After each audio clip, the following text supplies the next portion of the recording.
Greetings and salutations, pack mates. My name is Mistress Winter, and I will be your illustrious game master for this very special charity D&D adventure. Tonight, we are playing to raise awareness and hopefully a few donations for the amazing New York Wolf Conservation Center. They are an amazing organization dedicated to preserving, caring for, and educating the public about wolves. Wolves are a keystone species, which means that if wolves were to disappear, the Earth's ecosystems would begin to fall apart, at least take some heavy damage. We are very fortunate in this particular project. Idle Champions has joined in our efforts to save the wolves. If we are able to raise at least $50 in donations over the course of this game for the Conservation Center, a special code will be provided for you in chat. The code will unlock a reward in game, so be on the lookout for that, and please donate to such an amazing cause. With all that said, let's introduce the wolves of our pack that will be playing for you tonight. If you will please provide your name, pronouns, and your where the people can contact you on socials.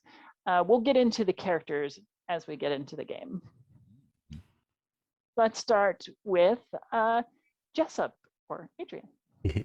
Hey everybody, I'm Adrian, and you can find me here often here on the Bear Pen doing many things, and I am also available. You can find me on Twitter at the Adrian Bear, and I'm in a number of campaigns over here and on the Cookout as well. And yeah, I'm just super excited that we're doing this stream, and thank you everyone who's been donating so far. It means a lot because I wanted to do this thing because it's also my birthday and I love wolves, so yeah, it's great. Yeah, without Adrian we probably wouldn't be here, so thank you for setting this all up. I'm really excited to be a part of it. Yeah. Mm-hmm. All right, how about Miller? Oh no. Hi, my name is Nosferatu, or Michael, he, him. You can find me at Nosferatu TTRPG on Twitter. I am also a part of the Cookout. I play in their mage game that just recently ended their second season. As for any other projects, I'm only a part of this, and I've made an appearance at Glaze's Root one-shot a couple weeks ago at this point, and that's about it. I am still fairly new to this scene. All right, well, fantastic. Glad to have you here. All right, how about Di? Hi, I'm Di. Any pronouns, it's all good. You can find me mostly on Twitter at Dicromaniac, and you can find me on Friday nights on Thala Unbound here on the Bear Pen, and check out Cookout TTRPG, where I'm on the Reclamation campaign, which is also a whole lot of fun. And occasionally for some cat chaos for Secret Life of Cats, which is just a good holiday romp for whatever holiday you're looking forward to. Great. Freaking cats. I am much more of a wolf person. Fighting words right Yeah, I know, right? Well, thank you, Di, for being here. And Kira. Hi, I'm Kira858. Well, you can be able to find me on Twitter at the Kira858, as well as our TTRPG content under the Cookout TTRPGs. We have a wide variety of TTRPG related goodness on both our YouTube as well as Twitch. I'll save that probably to the end of the show, just because there's so much that's not only coming out, but will be coming out in the near future. And I'm also a bit interested about diving into my character. Also, my pronouns are they, them, and you'll see more coming in the near future. Fantastic. It's the first time that I've been able to work with you, Kira, so I'm really excited to see what you can bring. Yes, I'm hoping it comes across well. I've been working on this for a little bit. Let me get my voice ready. Testing 1, 2, 3. Okay. There you go. We should have done some vocal warm-ups before we all started. Right? I learned that from masterclass.com. That's 200% Yes. accurate. You guys do vocal warm-ups? Now I do. I try to. Yeah, I've been at PAX East all day, so I'm like kind of talked out, but I think I can muster up a little bit more for this. All right. Well, with everybody introduced, let's jump into our game tonight for Where May. We begin amongst a tribe of natural-born werewolves. This particular tribe is called the Twilight Pack. Whether you came into the pack from elsewhere or you were born into the tribe, you are welcome as a member of the pack, as a family member, as a protector of the wild. Because that is the pack's purpose. You have a vast amount of forest that sits at the bottom of a towering mountain range that belongs to the pack in terms of their hunting territory, and it's where you live. So there are some good relations between some of the inhabitants and your pack. There are not so good relations, but generally there is a peace as the pack offers that protection for its inhabitants and keeps everyone safe from bigger and badder predators. Your pack is not inherently evil, as those with the curse of lycanthropy can be. However, as a whole, the pack can come across as very savage and aggressive in its nature. It's just a little bit of tough love, I'd say. The pack consists of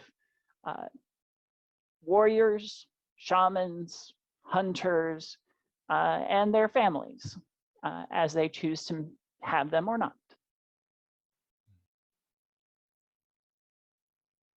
In the past, there have been intruders into the pack's lands, and they've been dealt with swiftly and sometimes harshly when the need called for it. But most of the time, it just took a few snaps at haunches to get the interloper to abandon the territory. However, quite recently, the Twilight Elders, the council that governs the pack, has heard rumors of an unknown predator in the area. No one has seen this predator. No one has encountered it. However, it has stirred up quite a bit of trouble, specifically amongst the Fae that live amongst the forest and the mountains.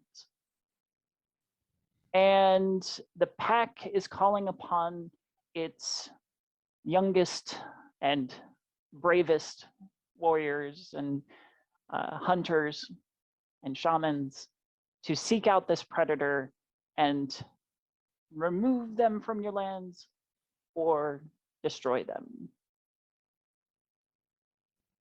So with that said, let us turn to who will be a part of our hunting party. Adrian, would you like to describe your character? Sure, I'm playing Joseph Winthrop, and I am around 5'11". I have long brown hair and brown eyes. I like to keep a beard. Sort of built like a person who does a lot of calisthenics would be built, in that he's kind of ripped in that form of muscle, not like the bulky sort of muscle, but he's more ripped. Always, usually sort of bare chested, but I wear like a what I would describe as sort of like an open, almost traveler pirate style green coat thing, but not super ostentatious or anything like that, and some loose pants that I can wear, because when you turn into your wolf self, it's you're gonna need some loose fitting pants there, otherwise you might have some issues. Usually barefoot, and I like to spend a lot of time out and sort of communicating with with the moon, as it were. So I'm an avid follower of Selune, and very well versed in all of her tenets, as some of us believe that this is a gift provided us by the moon goddess herself. And that's just it. Welcome to the pack, Jessup. And how about Miller? Oh no. Miller is a half elf. He's about 170 centimeters tall. He likes to keep his hair about this long. His hair are black, so his is somehow he manages to get a beard as well. He is more of the more still not in touch with his nature self kind of a werewolf. He kind of bounces between the forest and whatever communities that exist on the outskirts of it, kind of working as a sort of a bounty hunter in a way. Kind of maybe not doing the best for the relations, but it brings in the gold pieces. It brings in the food, so he doesn't really care. He's more roguish in his personality that way, and he socializes but prefers to be on his lonesome a bit. Typical former rogue life. Welcome, Miller. All right, Kierla. All right. Wait, Kierla or sorry, No worries. I just realized that when I looked at it, I was like, wait a second. Similarity. I know. I said it, and then I was like, "Oh wait, sounds really close." Perfect. No worries. Yeah, I'll use your wolf's name. So in this case, Kierla. All right, so Kierla is a wood elf with wild blonde hair that is very unkempt, a couple of braids in it, and there's definitely some leaves and some sticks sticking in there that she hasn't been paying that much attention to. The strangest thing about her as a wood elf, though, is that she is extremely short for a wood elf. She is not even 5 feet tall, and she is built, but not like super muscular. Like, she is, for lack of a better term, she's just kind of thick, and she takes up as much space as her short little body will allow. Her primary mission and goals around the pack is she's very much a protector and is always on the lookout for threats and dangers, and she is the equivalent of a chihuahua, where she is tiny but fierce, and she will mess anyone up that gets in her way, and she takes that job very, very seriously. Well, welcome to the pack, Kierla. And Ilian. So Alien is standing next to a tree. They're standing around 6'1". They're about 19, 20 years old with long white hair. baby face skin with high cheekbones, bright blue eyes. Looks relatively attractive. Has this long cloak on, and they have a leather armor on set.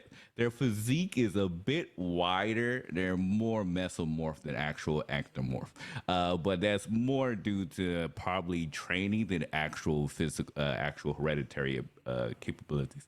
They have a long bow on their back. They have wood clothes, and you see small, like semi-pointed ears, which gives the impression of a half-elf appearance. They have black boots, and they're just leaning against the tree, just checking everything out with a little bit of a smirk on their face. And that's Ilian in a nutshell. Fantastic. Welcome to the pack, Ilian. Thank you. You have been approached by the elders and gathered at the edge of the village proper. They impart to you the importance of protecting your lands, protecting the woods and the area around, so that it may be kept for generations and will be able to pass on to those various generations. And by removing these predators, you get to improve relations with the other inhabitants and restore kind of a peace, or maintain a peace and balance amongst all creatures. They bid you out into the cold winter that has settled over the mountains. Deep snows have blanketed the woods surrounding the village. Every step is a crunch of freshly fallen snow.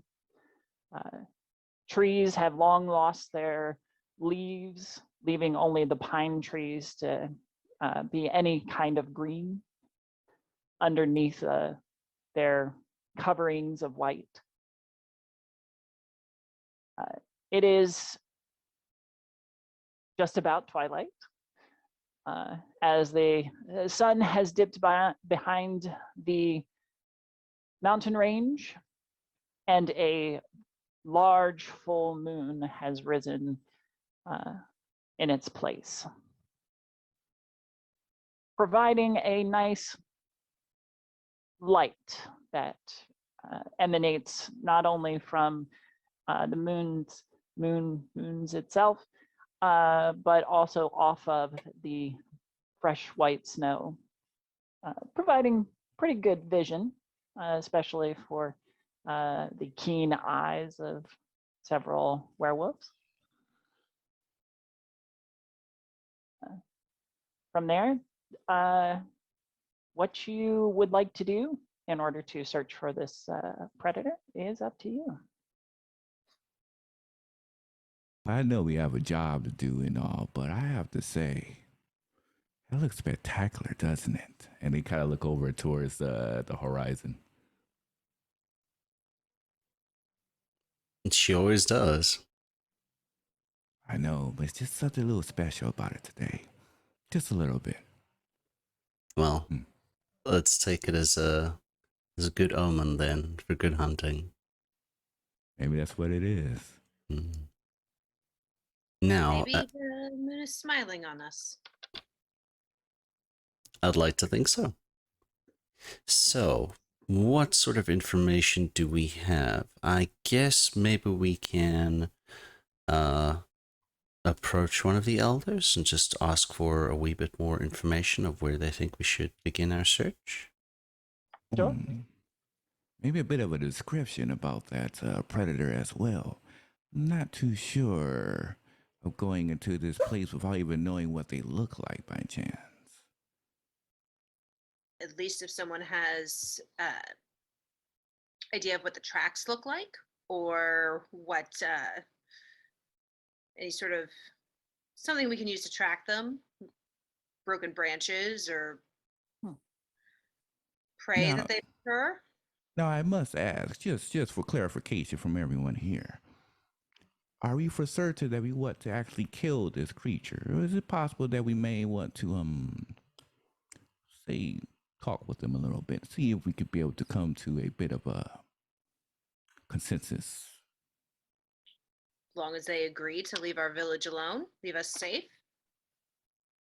Though I find that highly unlikely. Yeah, you haven't been around me that often, but we'll see. Diplomacy is definitely an Hmm. option if it comes to that, but we'll I guess we'll have to take it step by step and see what we can find out. If you decide that you'd want to approach one of the Twilight Elders, Hmm. it is a council of nucracy. So the wisest of the pack make the decisions, and the eldest and wisest of them is a Sathaya Shadow Loon. She is reportedly centuries old, having long since gained a kind of gray peppered mane, very tangled and knotted and braided in places, probably braided decades ago and just never unbraided. So some really rocking dreads. Eldsfire, we would like to start beginning our searches, but we were just wondering how much more information we have about any potential attacks that this creature or being might have caused, or if any of the rest of the tribe have found any discerning footprints or patterns or some such. We haven't heard much information beyond the rumblings of panicked fae. Fairies tend to talk quickly and nonsensically.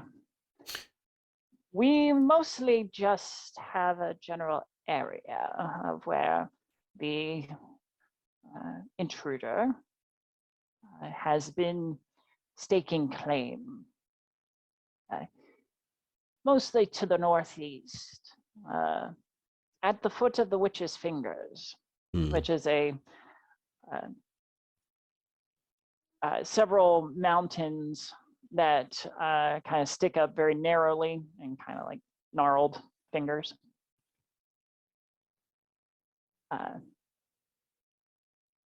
Seek your prey there, and mayhaps on the way you may find more clues as to what we are dealing with. Thank you for your counsel, Eldsfire, and may Selune smile upon you this night. As you as well.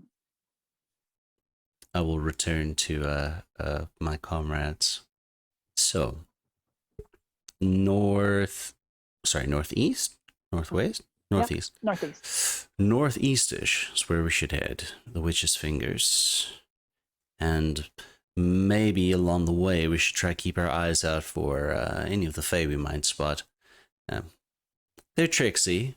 You know, I can definitely say I've had my pants stolen more than once while I was bathing, but still, I can at least speak their language, so we'll try, see if we can find any of them. Absolutely. To the northeast. Let's play up to this. All right. Do we need anything else before we head out? We have our weapons. We are prepared. We could always use a little bit more. I mean, maybe it's something to drink to go on the road, something to keep the tummies nice and warm. And I must say, those braids, you don't look a day over 30. And he looks towards the The elder. elder, yes. Flattery does not become you. She used to work from time to time, but I always Oh, enjoyed. you rascal. Eh, I am far too old to be flirted with by age such is a just a young number, man. pup. Age is just a number. There's nothing wrong with that. But we can maybe have more fun when I come back. And then you give a quick smirk as you look around for something to drink. I'm getting Squizgar Squiggle vibes. When It's a when geriatric action later.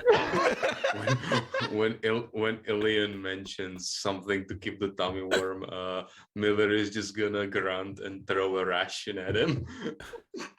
It's like What toss is him a this? ration. What is food. this? It's food. Something enjoyable, something that kind of like warms the soul, especially for a beautiful sight like this. This is emergency food, but and they'll just cock it to the side just for just in case. But like maybe something that like kind of like taste hit the tongue just a little sweet, He gets the Geralt requisite. Well, I mean, Miller. if you want some, traveling scotch or something like that, I'm sure I can find. That'll warm you up on these nights. If we have to put up with him, he kind of knows that Ilian might as well get some whiskey. Kierla unstraps a flask from her side and well, you might as well have some of this before we leave camp so I can restock before we leave. Now you're speaking my language. and he'll take a sip, just throw it back. It's like, drinks of the gods right here. Thank you. See, now we're talking. And they'll slide it back to you. See? All right. I nod in respect that you didn't wince at what I'm sure is absolutely brutal liquor. Moonshine, 100% moonshine. That werewolf fortitude. Yep. A question, DM. Yes. Do we happen to have any healing potions on us? The village healers can provide 3 healing salves. Okay. Essentially the equivalent of healing potions. All right, we'll collect those before we start making our way. I'm offended. You don't have to worry about that. I'll make sure everyone's up and running. You don't have to worry about taking a single wound as we walk about. I have absolute trust in your capabilities, as long as you haven't fallen down. That's a good point.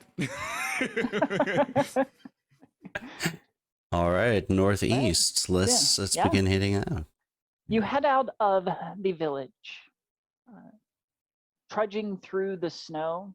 How do you want to traverse? Do you do so in wolf form, or are you two-legging it? I will two-leg it, I think. Okay. Yeah, I'm not gonna change just yet. This is honestly, this is more of a mechanical issue because I definitely want to be keeping an eye on any sort of tracks, broken branches, signs of an animal maybe being killed or something like that. And I am not sure which form is best to do that in. But my priority would be to sort of scout and try and gather. In wolf or even hybrid form, you would have enhanced smell and as far as sight, get some advantage there. Yeah, so might help your survival checks to. Yeah, you know what? Let's do. I'm gonna go wolf form. Let's do that. Okay. I'm gonna. Okay. We are in my favorite terrain, so difficult terrain will not slow us down. There you go.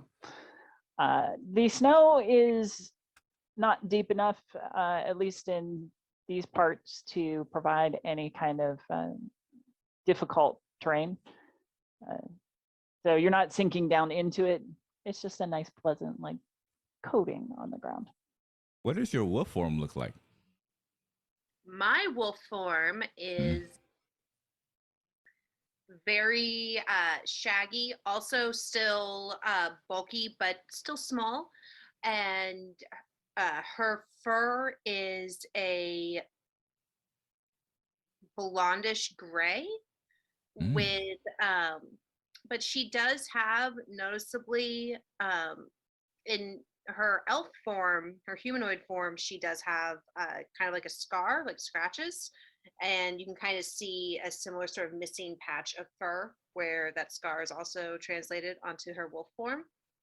And then maybe she also has just like a little bit of like an ear missing. You know how like wild or feral cats, sometimes you'll see like their ears have been kind of munched on.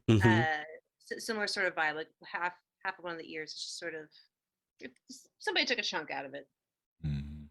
With a popping of bones as the form shrinks and rearranges itself, Kierla takes on her wolf form and begins to peer around, searching for anything out of place, any signs of activity. I would like to be looking for any traces of fey creatures as we walk. Okay. All right. Go ahead and give me survival checks. Kierla, you can get advantage on your survival using scent or sight. And Jessup, if your favorite terrain gives you any bonuses? It does, yeah. For this, would I be able to do it by sight? I want to make it a perception check. Sure. Okay. 18 for me. Allow it. Nice. I want to smell, and I got a 17 with a +2 to survival, so 19 for sniffing out what's going on. And Jessup. 18 for me for perception. All right. Both of you, as your keen senses begin to pick up the recent activity in the area, most of it is small game and deer that have crossed through the area. However, you do make out as you travel forward and head toward the northeast, you do begin to make out tracks and disturbances that read of the fairy folk. It starts out sparse, just a piece of a fairy wing here, like it got caught on a twig, or little feet in the snow here or there. But as you follow them and head down these various trails, they begin to cluster and become more frequent, to the point that you hear your ears all perk up, and you hear tiny voices arguing nearby. Well, that does not sound friendly at all. I speak Sylvan. Do I understand what they're arguing about, or is it not close enough yet? If you move closer, you can hear more specifically what they're saying. Yeah. I will move closer, but I'm going to specifically move in a way as to be obvious and slow. Not like I'm Obvious and stalking. slow. Yeah, not like I'm Yeah. stalking or hunting. I want them to know that, okay, I'm coming in your direction. So out in the open, just Yeah. fantastic. And the rest of you? I will follow Jessup's lead and pad along behind him. Also, my ears perk to the sounds of voices that I don't understand. Just kind of like, hi, how's it going? Yo, my fairy bros, how's it going? Yeah, right now you're my bros. We'll see what happens tomorrow. Ilian follows suit, just keeping an eye out. Just to clarify, the language being spoken is Sylvan or Elvish? And Big Sylvan. Sylvan. Sylvan, okay. So yeah, they don't understand. He doesn't understand what's being spoken. So The Elven and Sylvan have some similarities, so you pick up on a word or two, but as far as context and the rest, it's just totally lost. All right, that makes sense. But yeah, they follow suit. He follows suit. And Miller? Miller is also just kind of following along with the group. He doesn't really have a plan as of yet. Sure. You move up the trail, moving out into the open so that you can be seen and that you're not seen as a threat. You come across a small, strange scene. There is a fairy ring of mushrooms that are poking up out of the snow, and you can see a depression in the snow where the Fae tend to use their portals in these fairy rings to traverse from the wild, the Fae wilds to the material realms. Inside the circle, all in the material realm, as it were, there are several Fae folk arguing back and forth, and guarding the circle is a Bargist, a Fae-like hound, or a Fae-kin hound that has kind of very smushed face. It almost looks like a pug, giant pug with bat ears, that turns away from the arguing in the circle, sees you approach, and just kind of snarls in your direction, just not threateningly, just warning, like, I see you, don't come too close. The Fae folk are arguing about who's taking the lead and where they're going to start looking for the predator as well. They are arming themselves, so you see that they're wearing whatever bits of natural armor that they've been able to put together, some silvery bark or vines and such that are wrapped tightly around their torsos. Specifically, there are 2 red caps and a couple of quicklings who are arguing amongst themselves in the center there. It is very cute. Although red caps are horrible, but still, it is still very cute. In Sylvan, I will greet all of them. Good evening, friends. It seems you're having a bit of trouble. One of the red caps turns and steps forward, brandishing a sickle. You sully our tongue. You are not welcome here. You have failed to protect our people, and for that, you shall feel pain. Is she talking about your mother? No, no. See, it's a different word in Elvish. It's that word was more relating to like me and speaking their language. They don't seem to like that very much. But again, in Sylvan, I'll be like, I'll have you know, I studied really hard. The transitive and intransitive verbs are not easy, and I put in effort.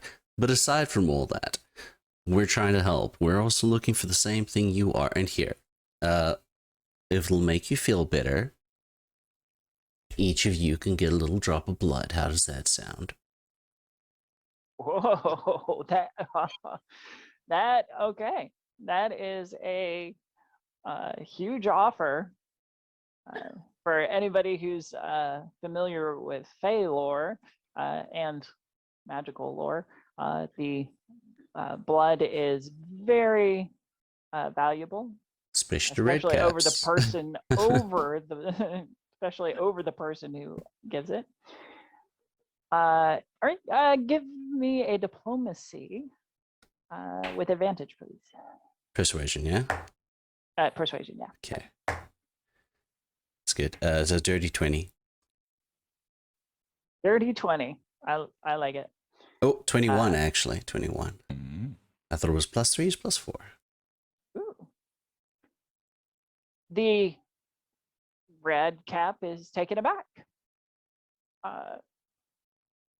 He, do you know our ways? Well, I do know that if those caps of yours dry out, it's not very good for you. So, you know, I help you, you help us. The red cap eyes your hands, I guess, as you're offering the drops of blood. Just a Well, drop each. yeah, I hold up my finger. a drop for each of us. Well, yeah. Hmm. And what do you want in return? Any information you might have about this attacker, this thing that seems to be threatening these lands. And a question, so that everyone can take part in the conversation. Can we switch to common? Is that okay? I suppose.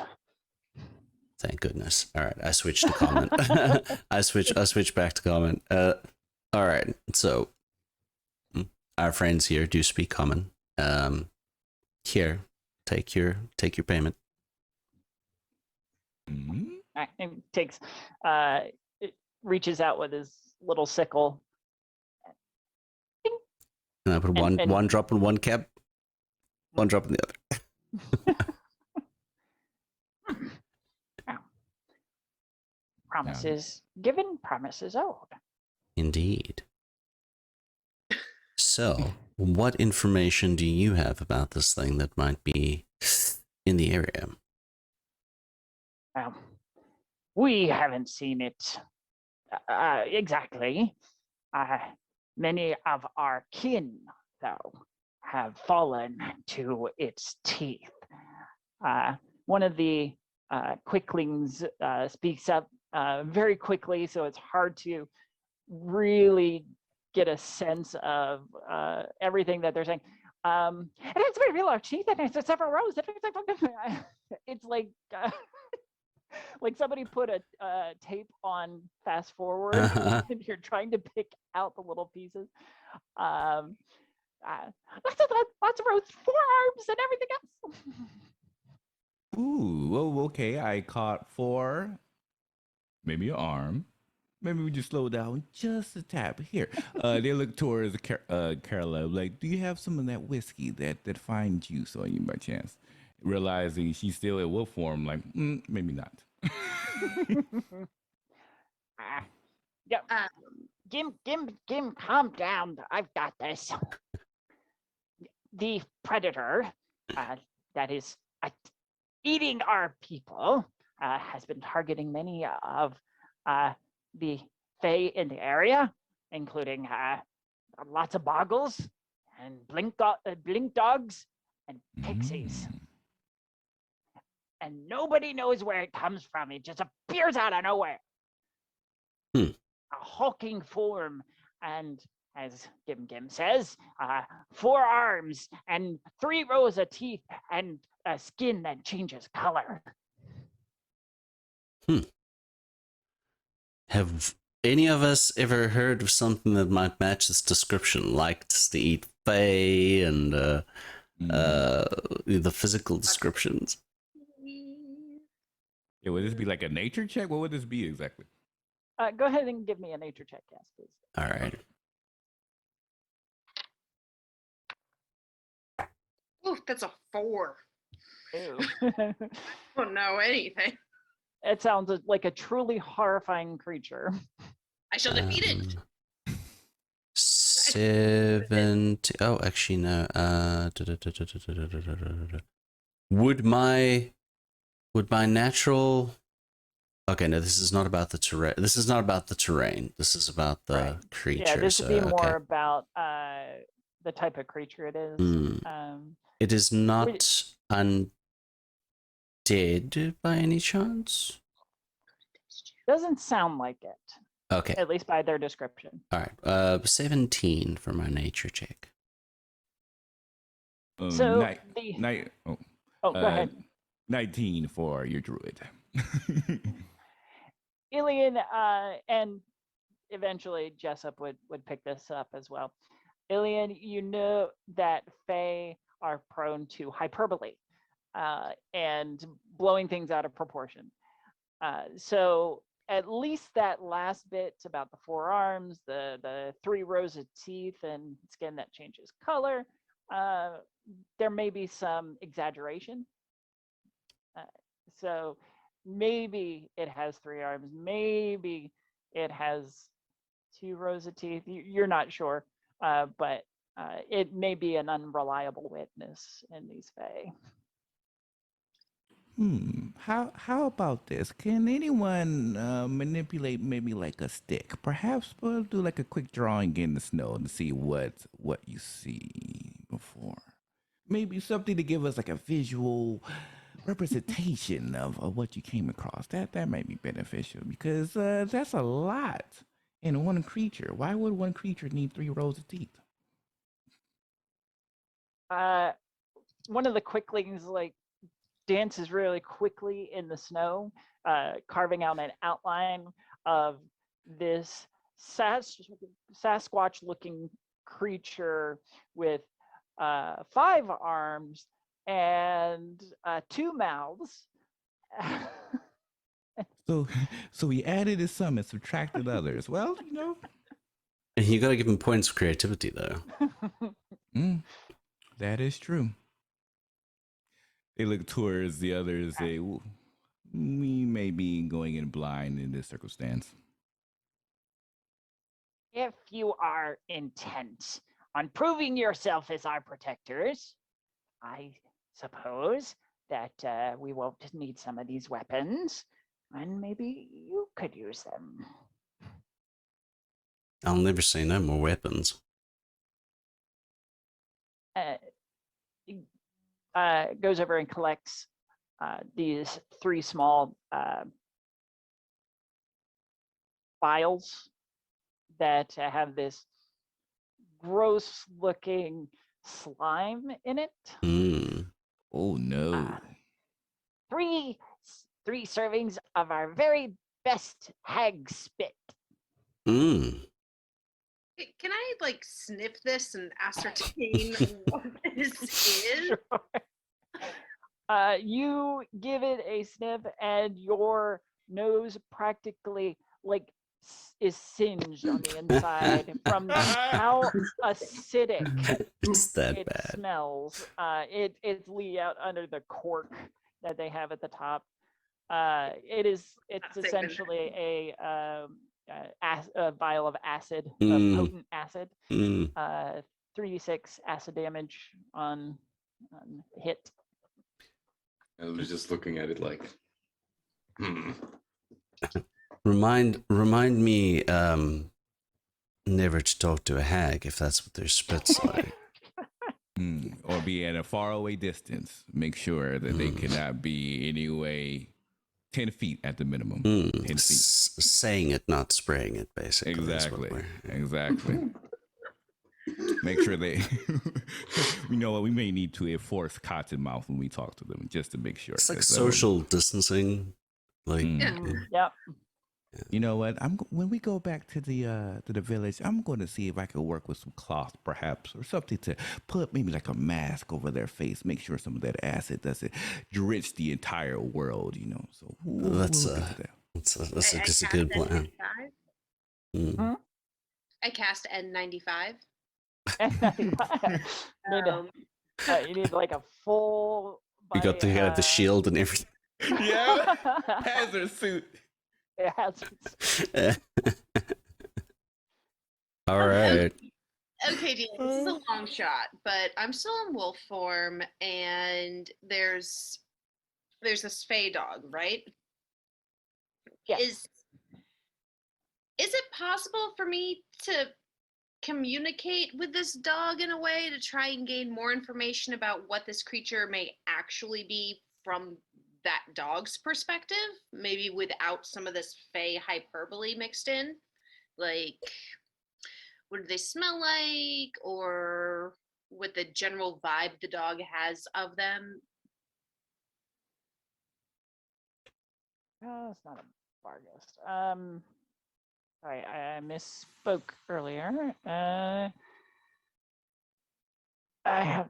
Yeah, I don't know why I don't have If the that. answer is no, that is totally fine. I thought I had the stat block up just a little bit ago, and I'm sorry, it's a Yeth hound, Okay. not a Bargus, a Yeth hound. That sounds dope. And Yeth hounds are moderately, or not even moderately, like they're pretty dumb. They Okay. can speak, and they can speak Common, Sylvan. Oh, I'm sorry. No, they can understand Common, Elvish, or Sylvan, but they can't speak. Okay. If you wish, I will allow an animal handling to, Okay.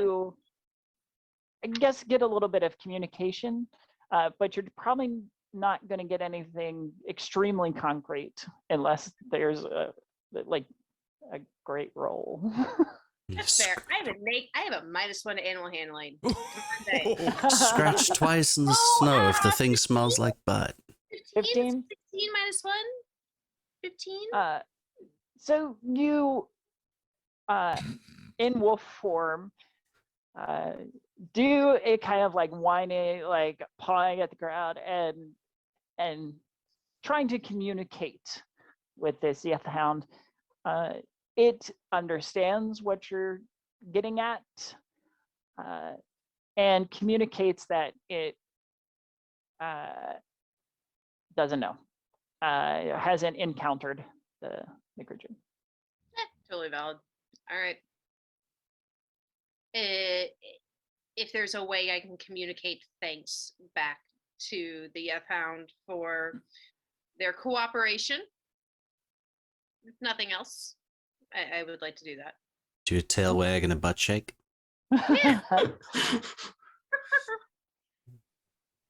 It bays lightly. It's like, oh, The song of my people.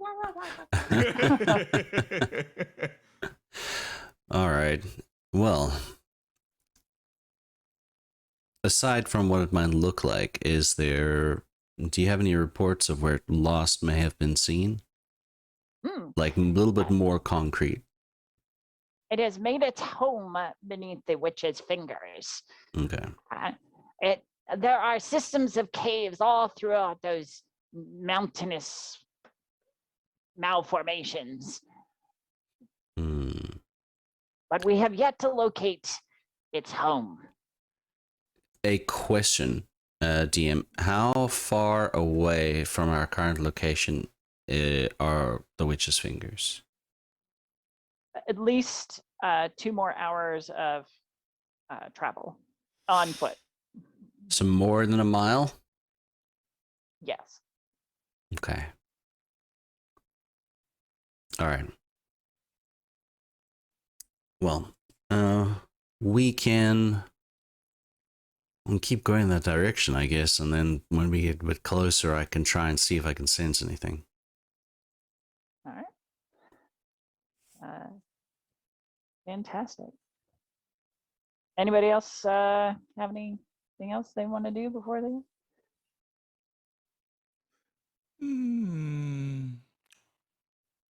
Alien just looks towards the group and just says, just to make sure I understand this correctly, this is not meant to be not meant to drink, right? This is. Please Hmm. don't. Remember that one time those dwarves came through and like they had their special brand of like fire whiskey? Yes, I was a bit too young to drink it at that time, and someone warned me about that. Well, the thing is, you were too young to drink it at the time, but you don't remember this. You did anyway. You were out for about a week. Oh, This would probably be worse than that. and this is a challenge. I mean, Please don't. I really want. I would love to see if you can swallow the hag spit. No. I still understand common in my wolf form, and I go up to Ilian and start like nosing the vial like in his hand, like away from his mouth, just like trying to push it down. Okay. I guess we'll try this later. We're on the job right now. Well, perhaps when I get back, give this a shot. Oh. No. No, they're just like, maybe not. They'll Yeah. slide it back into the That's pouch. no fun. They'll slide it into their pouch. I think Miller has a point. Maybe we let Miller hold on to that for a moment. This? Yeah, I Yes. do. What, you all want to drink it? No. I do the dog pointing thing where they like get their back real straight and their nose is specific and their tail is specific and point to Miller and be like, yes, Miller, that. Yeah. Give Miller the hag spit. I thought I like my drinks, but okay, here, you take it. There's always more out there. This is true. Vlad, that's acid.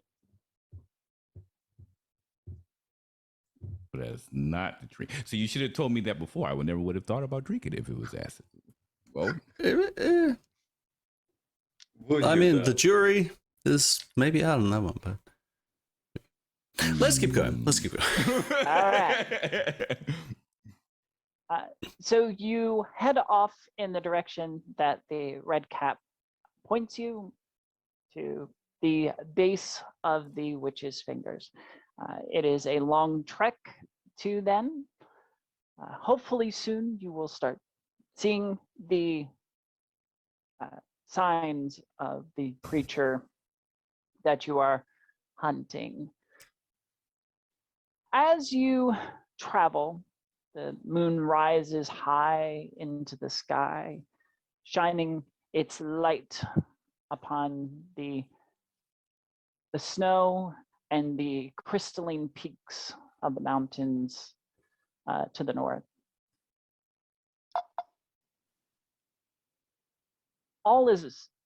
It's very quiet, very serene for a time.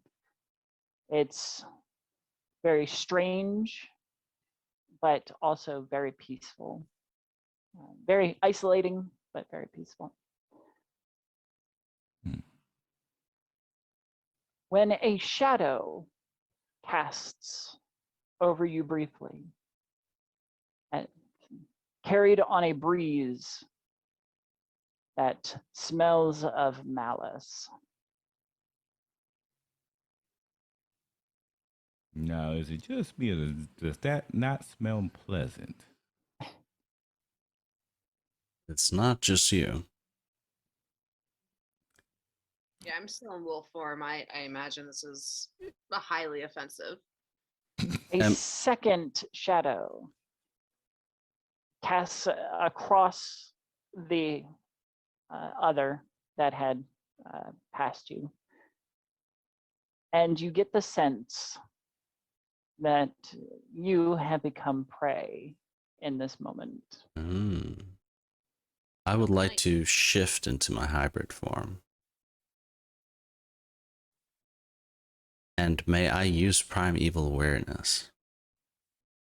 It will let me know whether there are any aberrations, celestials, dragons, elementals, fey fiends, or undead present within 1 mile of us. I think that that included everything but what these are. All right. All right. There is a voice that carries upon the wind. Little wolves, little pups. You have long been the guardians of this place. But things change. And sometimes those who feed become the food. See, now that's just rude. Miller pulls out his short sword. Why don't we just have a quick second to just sit down and talk about this for a bit? You know, it's doesn't need to get to such hostility so quickly. Yes, I'm quite stringy. I shift back into my wood elf humanoid form, so I can better have this conversation with everybody about what's happening. So, this thing must die, correct? Well, let's give it a few moments. Maybe we could be able to reach to a accord of sorts. It's kind of unique to have a conversation where we can't see you. How about you show yourself so we could be able to have a nice, fruitful event? Our pleasure. And the shadows converge overhead. Giant bat-like wings carrying aloft creatures that resemble lions with spiked manes and spiked tails. Both tails lifted and ready to swing. If anybody is familiar with them, they are manticores. Mm-hmm. Well, aren't you a thing of beauty? See, then it takes so long at all. Let's have a conversation around the fire. Maybe have a quick chat. I do not think they want to talk. I think they want to eat us. Ah, who wants to eat everything and say they always could find something else?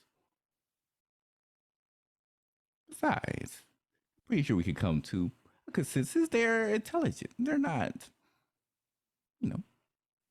out to eat everything out in the world. I'm with Pretty the sure. short one on this one. Well, Why am I not surprised? in this particular situation, I am going to need initiatives, if you will, please. Yep. Oh. Yeah, I knew it. Yeah, I knew it was coming. Oh, see, I knew it was coming, but I know you tried. Oh yeah, It was a valiant effort. a valiant effort, but I knew it was coming. Snap! I got a I nat got 20. an 11. I rolled it so you could see on the tabletop Congrats. there. Where is the initiative button on this sheet again? Ooh, 17 My plus partner's 5. dice are so much better than my own. I'm just gonna keep stealing their dice. On the just roll so I 20 don't- character sheets, I do know. Here's the thing, Ooh, mine. I inputted it wrong, but I rolled only 5. Oof. 5. All right. How? Hold on. I got a 21. That's how. I am slow. There we go. 21. Yes. All right. And Jessup, you have 11. 11. Sorry, Kierla, what was yours total? 23 total. Fantastic. How did I? Now I'm just confused. How did I roll so low? You rolled a The 2. dice. Yep. The That's dice. why. You rolled a 2. Yep. Die hard dice. Die hard dice come through clutch. Mine, it either rolls really, really well or really, really badly. There is no in between. Roll 20 is going to dice jail. The Roll entire 20. website. Oh, I hate using roll 20 for rolls. I still like Same. Mhm. Physical I still like dice. rolling regular dice. Mhm. Don't have any. All right. We have Kierla up first. For that So, magnificent roll. Kierla, in her wood elf humanoid form, is going to kick this off with a rage. And because of what she is, when I rage, I need to roll on the wild magic table. Mm. Oh. Let's go. Funsies. Yes. If you can't go wild magic for a one shot, when can you go wild? I Yeah. Gotta have that element of chaos. Mhm. Funsies. Wild magic. Oh, me, Mhm. chaos, what? And of course now I have to like, oh, come on, why are you killing me here? All right. Well, they're trying to. I can roll the D100. What I need is for the table to pull up. Because of course I didn't prepare because my brain. Come on. All right, well that's a 65. And we'll see what that is. Come on. All right, D&D Beyond. Why? Yeah, it's just gonna, I love that when you need something to come up quickly, it's just like I'm gonna take my time. Yeah, and it's like I've got a. Come on. Do this.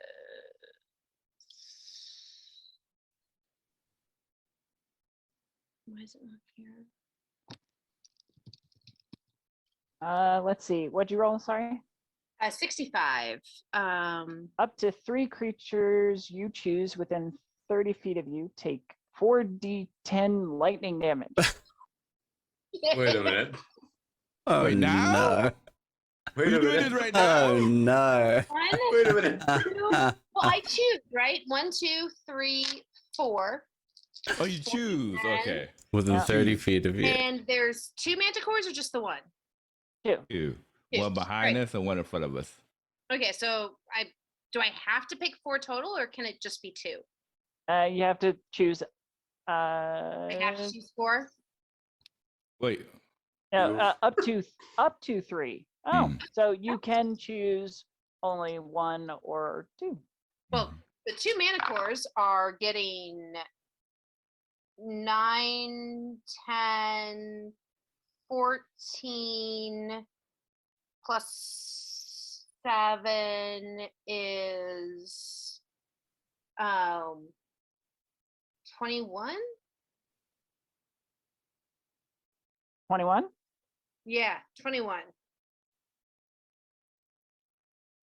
Phew. So 2 manticores will take 21 points of lightning damage. Damn. That's a really awesome ability there. Mhm. Oh my I love wild goodness. magic. I'm gonna take it. You could have just turned, like a shade of pink or something, or produced bubbles. But you got lightning. Yeah. Lightning and So I'm curious how that manifests.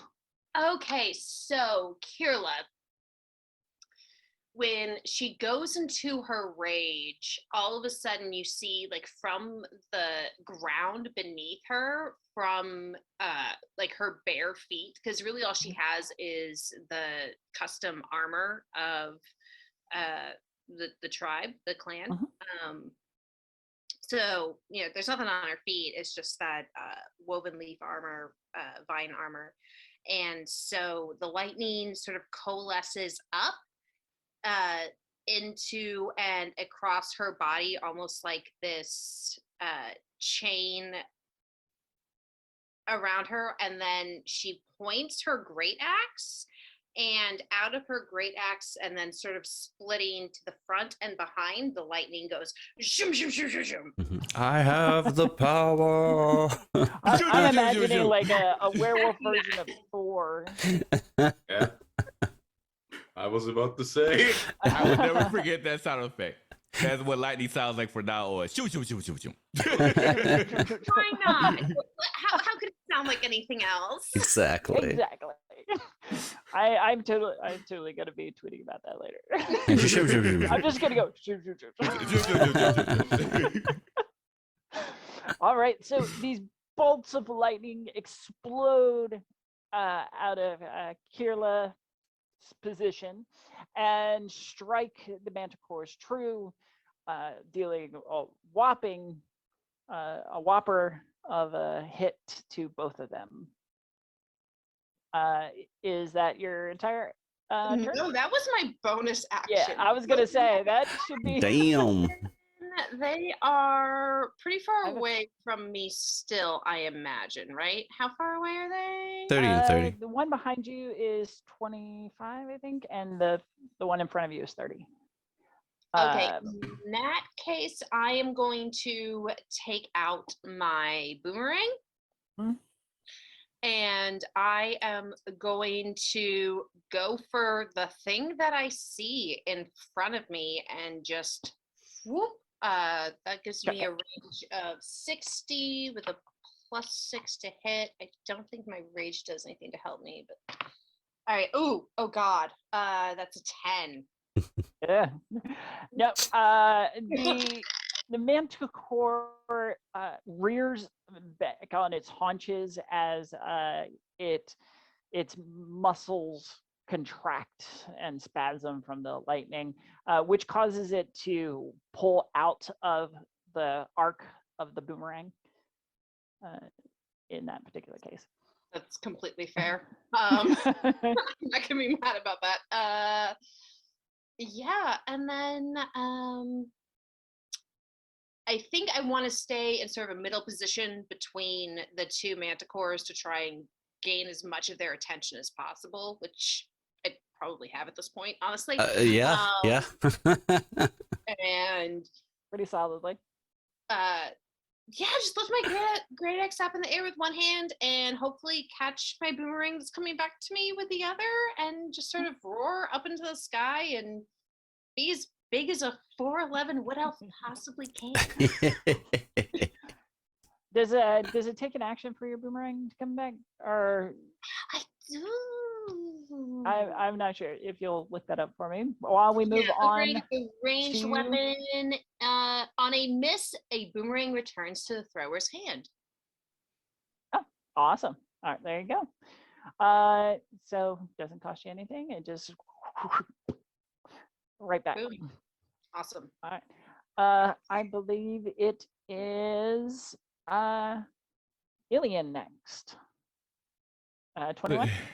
21. So Alien just looks towards the Manticore, just shakes his head and says, "See, we were trying to be civil, but now you're going to have to sizzle." And they're going to snap their fingers, and a flames appears right in front, 10 feet in front of the Manticore. I can do it right there. 10 feet. You just see this red ball of flames start to circulate until it takes the form of a mini red phoenix that's just flying overhead. And they're going to have to make a dexterity saving throw as they use their wild shape to cast their wildfire spirit. Dexterity saving throw, the DC is 15. All right. And that is a natural one. Oh, gosh. It may hurt just a little bit. Fire damage. Just a little. That's gonna suck. All right. Oh, nice. Okay. So that is 7 points of fire damage. Big O's all around. Mm-hmm. And then they're going to use their bonus action to have them fly back just a little bit to around let's see, where are we at? So now they're right here, 10 feet. They're going to fly back 5, 10, 15 to right in the middle. And then they're going to use their flame seed as their bonus action to hit them with pretty much a flaming ball of spit. So you, so you see them, they rear back and and unleash perhaps that whiskey that, that they were drinking before, right on this Manticore's face. So let's see. That's plus my spellcasting, so that's a plus. I'm sorry, and a does 17. does the Manicore move, or does Ilian? No, the wild spirit was moving back. Oh, gotcha. Okay. Because I can move them, yes, as part of the bonus action, and they're going to use their bonus action to do flame seed. And so that's going to be, so they should be about now in the halfway point.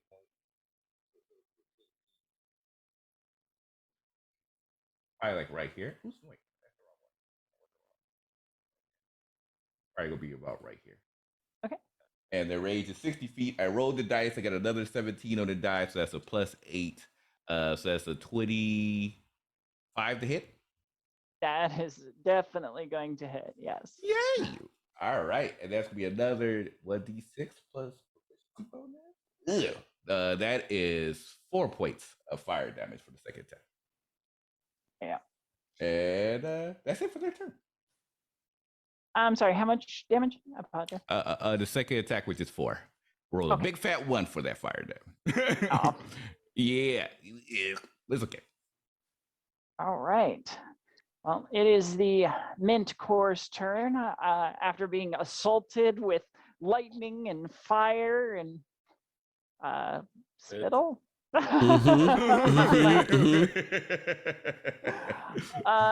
They are taking to the skies. They don't like being within that kind of range.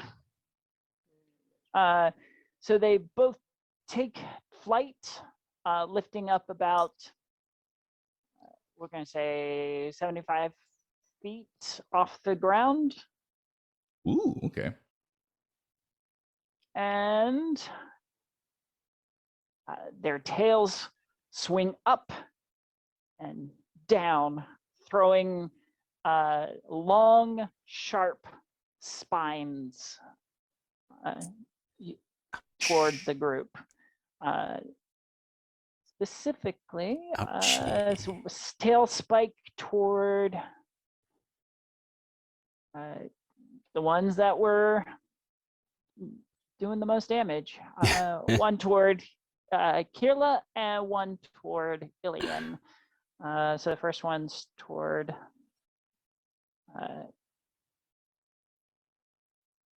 Kierla. 19.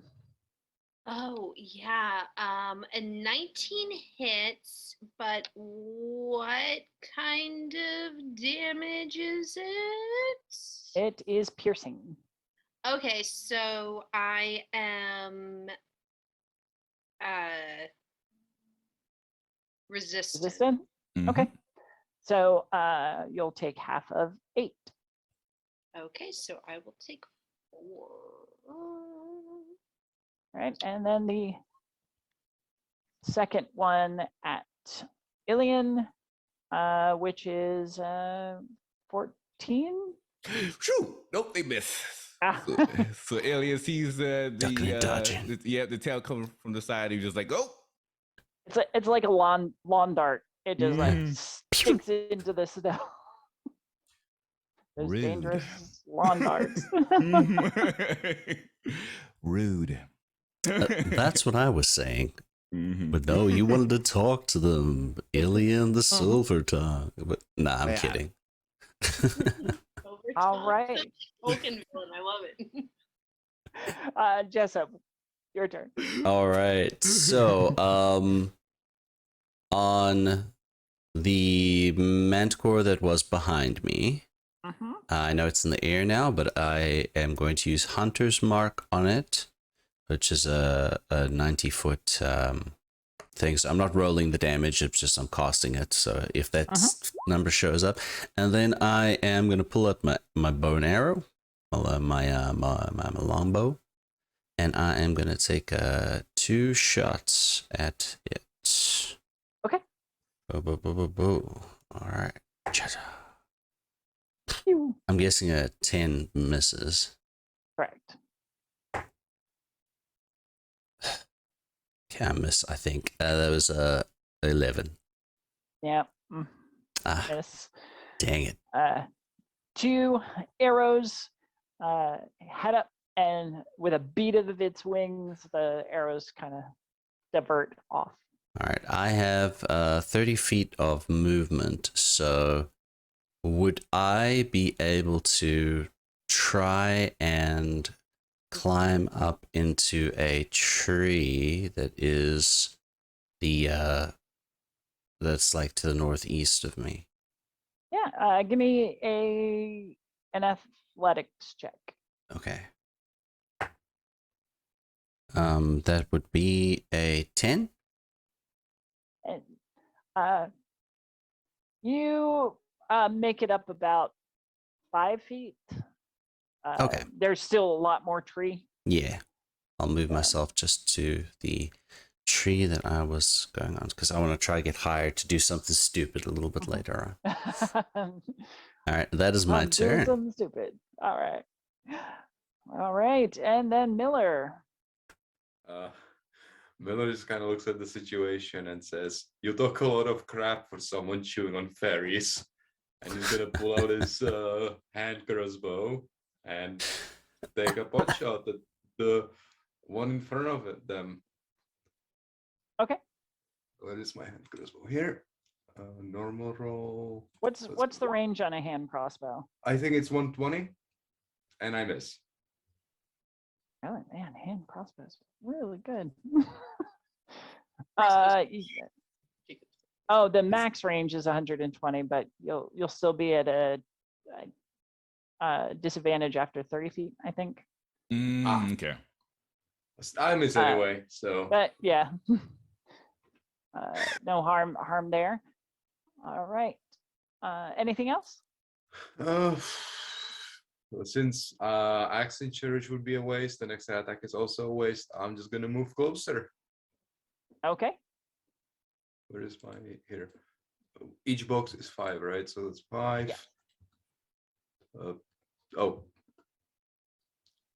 So to clarify, they flew 75 feet up and they were like 30. Are we doing geometry? I know. Yeah, we're gonna have to get some geometry going. I was just thinking, oh man, what did I do? Someone call Pythagoras quickly. 20. I'm gonna move over here. That's 20 feet, I think. I was just having this conversation about the Pythagorean theorem. And Yeah, as I started thinking, I was like, wait a second. I was like, geometry. Oh no. Need a 3D map ASAP. Let's go. All right. So 75 feet up, and then just let me know how many out. So if you are, say, 10 feet out, that puts you at 75 range. Mm-hmm. Okay, so that's my turn. All right. And back to Kierla. All right, so Miller has all of the hag spit, right? On the 2 of them. Only 2 of them. Who is the third one? Yeah. Yes, sir. Oh, okay. Okay, let's see here. Who am I closest to? Is that okay? You know what? No. I am going to use my movement, if possible, to get near Jessup in the tree.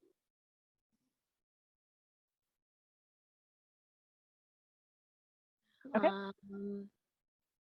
And then I would like to. It might be too much movement, but I want.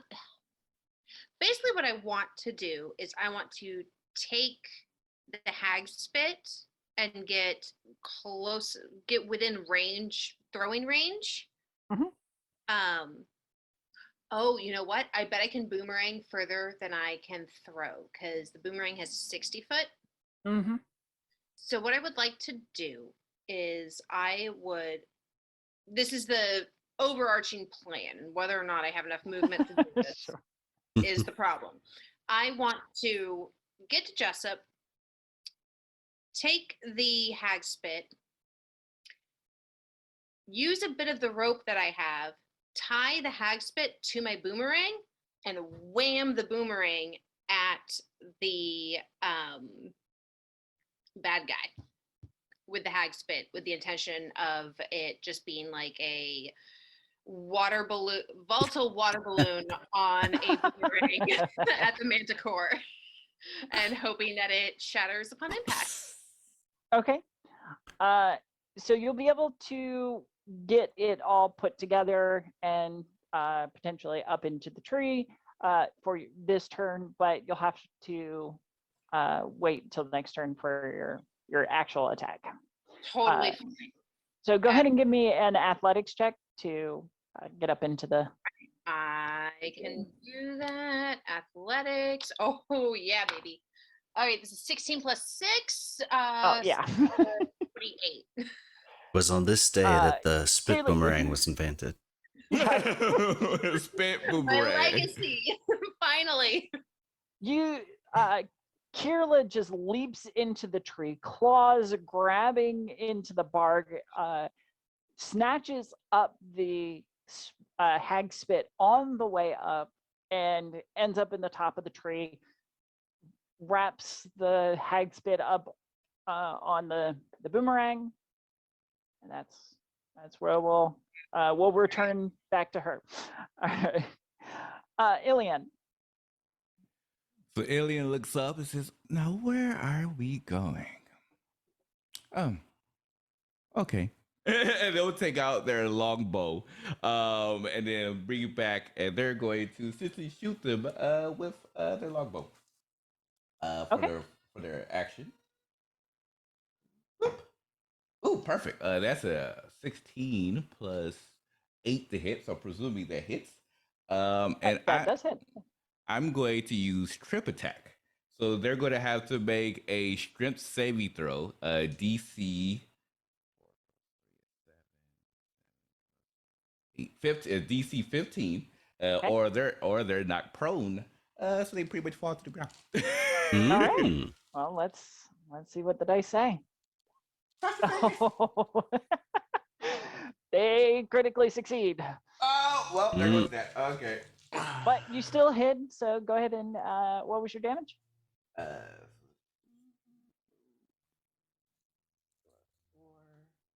Okay. Wow. 7 plus 8, 15. 15 plus 4 is 19. So 19 points of damage for this one. Whoa. And then they're going to use their bonus action to have their phoenix fly up to essentially to point to where they could get up to 60 feet. I think they only need to go like 15, 20 feet from where they're currently at, I think. Mhm. And they'll go ahead and use their flame seed and just spit at them once again for round 6. Yeah. Just think of this like majestic fiery phoenix and just Yeah. spit on you. I spit on you. You English cunning git. So that would be a 16 to hit. Does a 16 hit? That does hit. Yes. Okay. Ooh, 6. Okay. That's 9 points of damage. Wow. Okay, great turn. 9 points of damage. 9 points of fire damage. Wow. All right. Nice. Great damage turn. That one is really beaten up, singed in multiple places, and arrows buried it. It is wavering in the air. We still have time to talk. In its fury, it flies down and is going after Miller. Let's go. All right, so it gets multi-attack. So let's see, bite, 2 claws. Yeah, bite and 2 claws. Ooh, 3 attacks. Okay. 13? Misses. Oh, ooh, critical. Oof. Critical For what? 9 points of damage. Critical hit. Ooh. Oh no. Ouchie. 9. Ouchie. Actually, hold on. I'm gonna extend one of my superiority dice and do a parry. Parry. Yep. Oh, I had a feeling. Oh, okay. Parry is a You must. can use your reaction and extend one superiority die. It is 1d8 plus my dexterity mod. Mm-hmm. Where is the dice in Roll20? Here, 1d8. Mhm. That's an 8 plus Wow. dexterity mod is 3. Yeah, So no damage. no. Nice. Wow. Get good, scrub. Here comes the claw and Manticores. parry. Manticores. Pff. You just like reach out, grab the creature's wrist before its claw can drag into you. Can I roll Larry, yeah. intimidate just for the lol? Just Well, it definitely throws it off because its last attack was a natural 1. Oof. This poor manticore is just flabbergasted at everything is just turntables.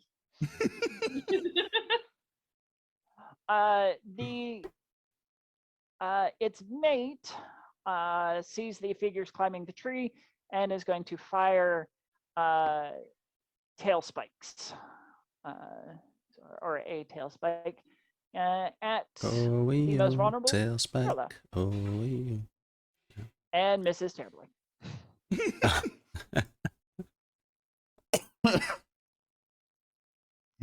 Woohoo. This feels good. And believing it is out of range of any kind of throwing things, it is still going to remain within, at this point, I think it will be within 60 feet. All right. All right. So, Jessup, Okay. So you're 5 feet up in the tree. Kierla, you are 15. all right. Can I use the rest of? Can I use my climbing to get as high up in the tree as I can get? Absolutely. Go for All it. right. Give me an athletics. Okay. Hopefully you don't fall. We'll fall. Yeah, this is better this time. That was 11 this time. Okay. You make it up to the next level. So 10 feet up. Okay, that's all right. I'm in the tree. I still have my hunter's mark. From there, I am going to just steady myself on one of the boughs, and I'm gonna aim my arrow and take 2 shots at it. The first one is a 25 to hit. That hits. All right, and the second one is a 20 to hit. That also hits. So the first one will have the hunter's mark damage there. So 10 points of damage for the first arrow. Oh, Hunter's Mark is every attack, fortunately. It's not like favorite foe. Favorite foe is when you only can do it once per turn, but Hunter's Mark, you can do it each attack. That's why it's pretty much essential for Rangers. Awesome. Oh, whenever you hit it. Okay, dope. So I'll roll it for the second one as well. Yeah. Mm-hmm. Okay. And then oh wait, I didn't add my forgot to add the thing there. So I'll just give that to you now. So another 16 points damage.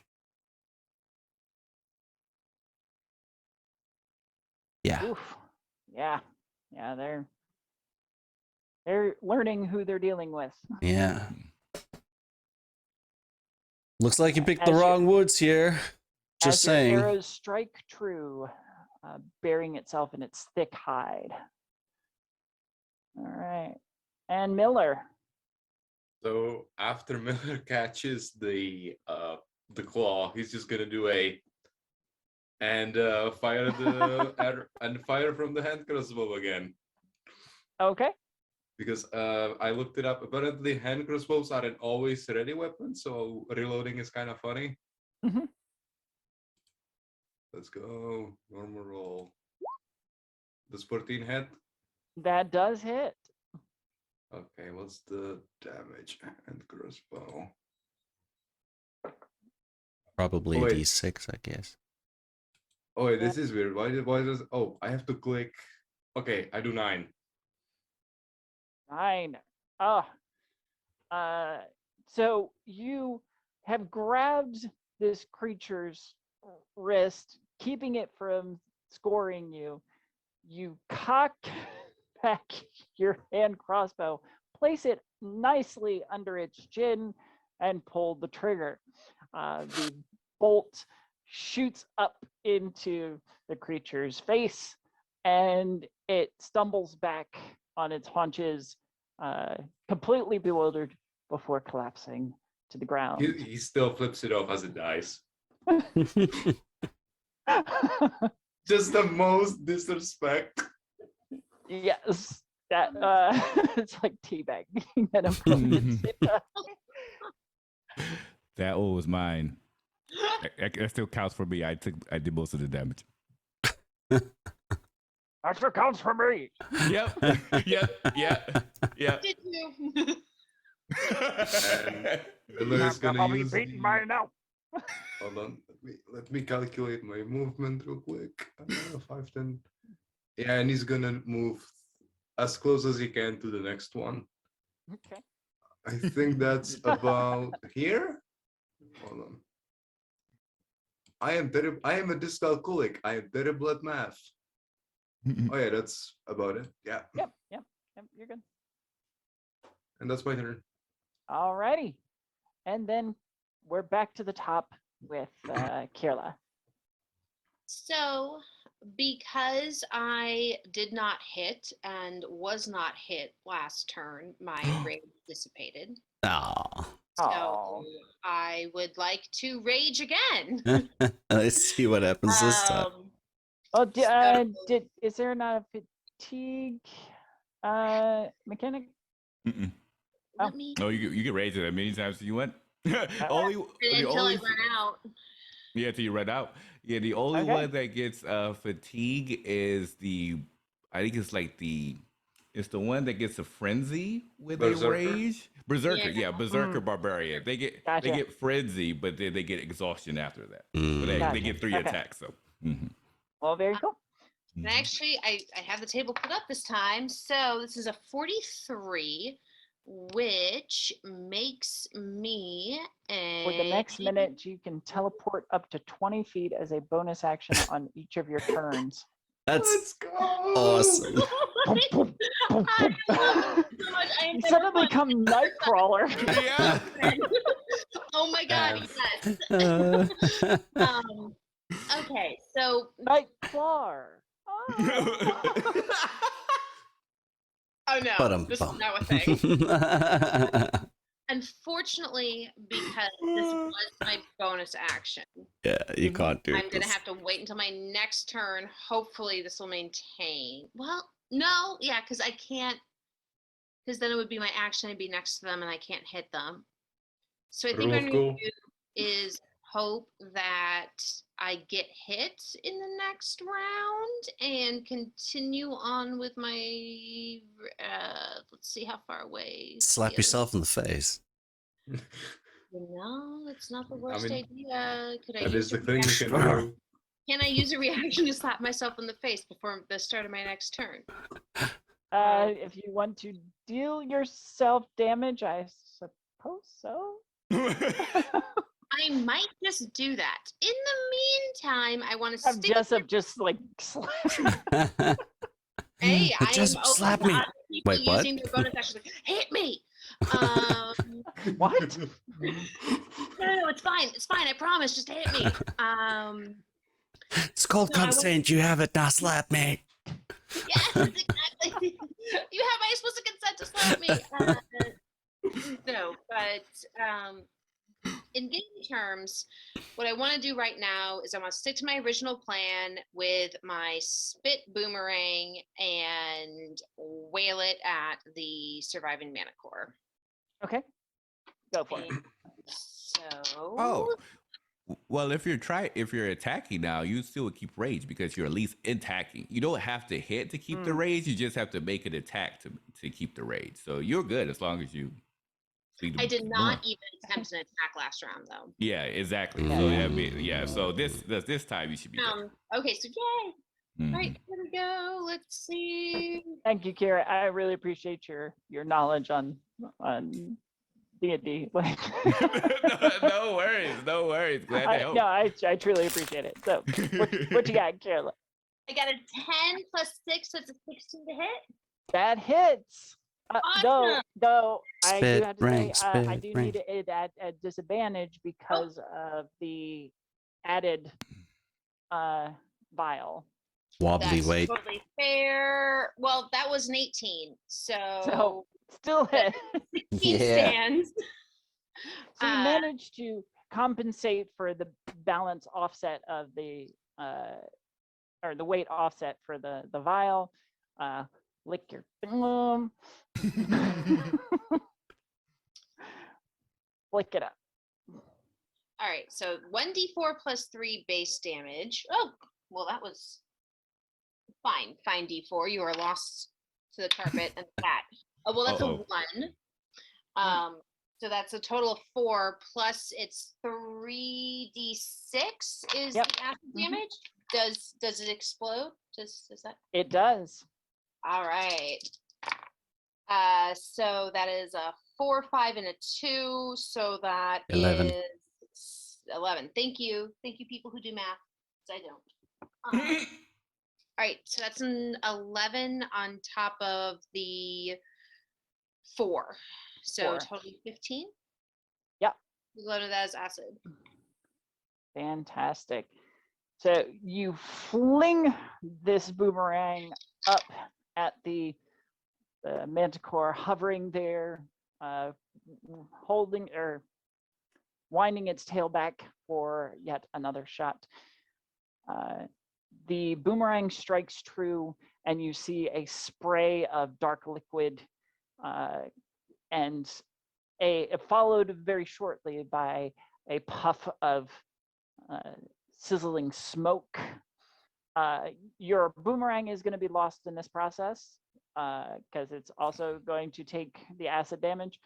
But the manticore screams and roars in agony as it tumbles out of the sky into the snow, writhing as the hag spit eats away at its leathery hide to expose its insides. Want to be careful about getting too gory, but you know it can be exciting.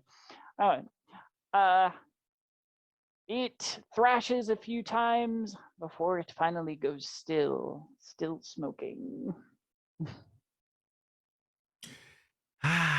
Such a waste. Yeah, I'm gonna stand on the furthest out tree branch that'll hold me and put my grit axe in the air and just scream in victory. Rah! Nicely done. Nicely Careful, done. you're gonna start a howling. I'm gonna drop down onto the snow, and then there were 2 of them. Yeah. And there are caves nearby. I think there's more of them. Are there more? We There should might beat them be- as well. There might be babies. Oh no. It's not necessarily a bad thing. There's might be babies or eggs, perhaps. If they're eggs, maybe they're easier to deal with. We can raise them up or something, bring them back to the village. But if they're babies, it depends on how baby they are, whether or not we can keep them alive or not. I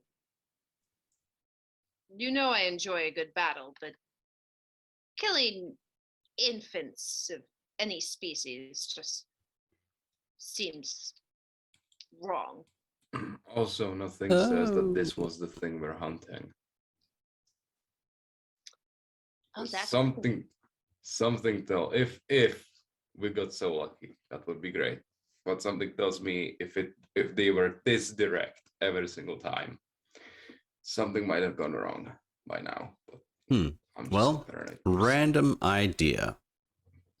Can I use one of my short swords to do a stomach contents check? Sure. Yeah. All right. By the way, what am I gonna do with that? just, What would be a good nature check. nature? Yeah. Yeah. Okay. Thinking nature. Also, a quick side note, wrong character. Miller is gonna spend a minute to recover his arrows if he can. 10. Sure. Yeah, you can pop them out, and put them back in the quiver. The manticores have eaten recently, but most of what you find are game. So venison, chunks of deer, and larger goats, mountain goats, and such. No fairy. No fairy. Sorry, lads. Looks like it was a misunderstanding. Oh no, we offer them the opportunity to just have a good time, have a sit down and drink a bit. They denied the opportunity. We did the tea time. Mm-hmm. They chose violence. Exactly. So, two things to do. Yep. We are at a good stopping point. We'll take a quick break. We'll come back in a few minutes, and then we will finish the second half of Apex Predator. All right. See Come you on. soon.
And welcome back to Apex Predator, our Where May D&D game with our wonderful Adrian playing Jessup, our wonderful Di playing Kierla, our fantastic Kira playing Ilian, and a wonderful Nosferatu playing Miller. Miller. All right. When we last left before the break, the pack of hunters, werewolf hunters, are on the trail of a predator that has been intruding on their lands and killing Fae primarily. And in their search, they ran across a small Fae war band that they managed to talk down from being too aggressive with some quick thinking on Jessup's part. Got some valuable information and some equipment for the battle to come. Then in their travel beyond, they ran into a pair of manticores who were intent on making the werewolves their next meal. Now that they have dealt with the flying pincushions, they travel now, continue their travel into the northeast to find this mysterious predator that they still believe lurks there. You have been trudging through the snow for at least another half hour or so. The skeletal trees looming overhead, their branches reaching and shrouding some of the light from the saloon as it shines down across these fields of white, sparkle on the icy mountain caps.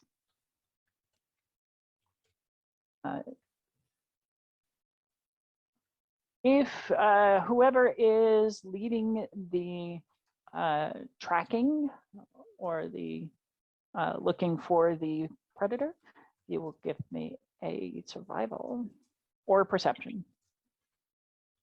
I will try and make a perception check if that's okay.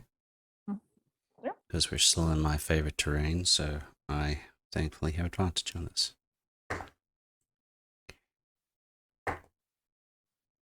Dirty 20. Okay.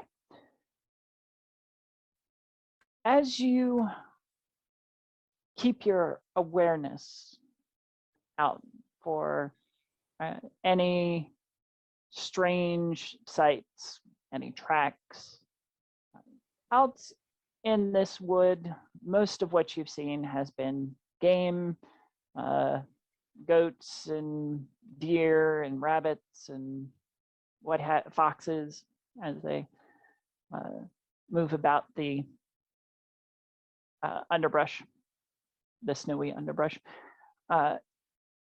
You do see a fallen deer, a very large buck by the looks of it. Its large antlers, one of them snapped off rather violently. It is laying on its side, its entrails cast out across the snow.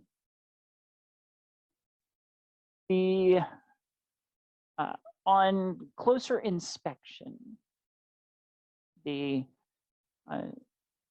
wound that caused its death is too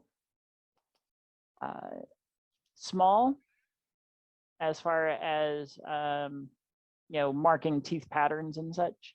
It is too small to have been the manticores, but definitely a large creature took a nice big bite out of this creature's hide.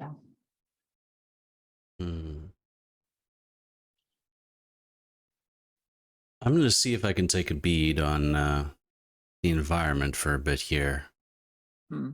Just see if I can. I'm saying this out in character. Just see if I can sense anything different from what we might be expecting. Because we've been going a bit longer, so I imagine I might pick up on more things.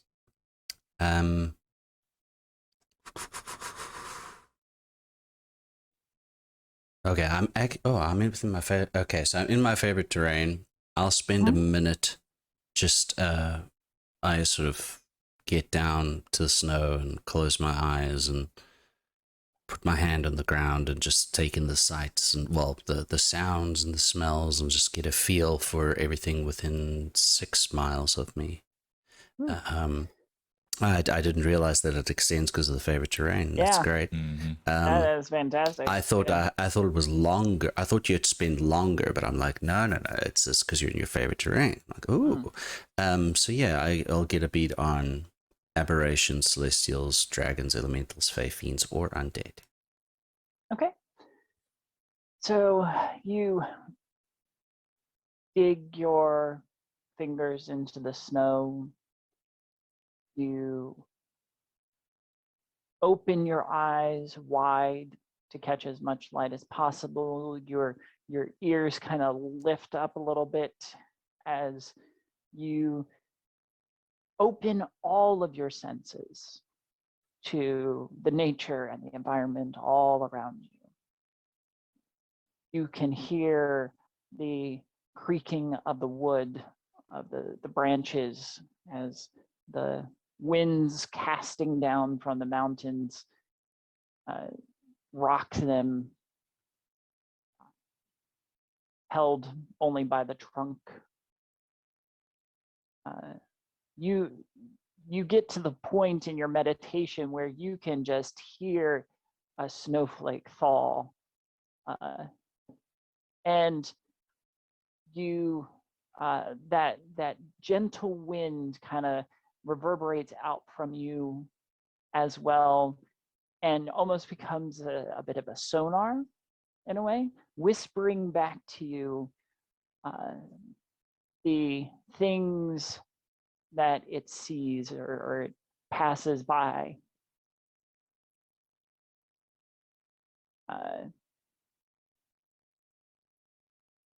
While much of the Fae, you do read Fae in the mountains and flitting throughout the forest.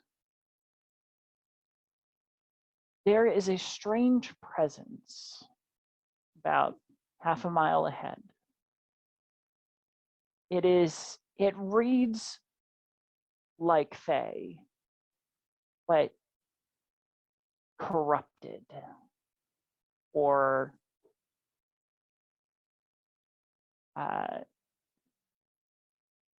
twisted.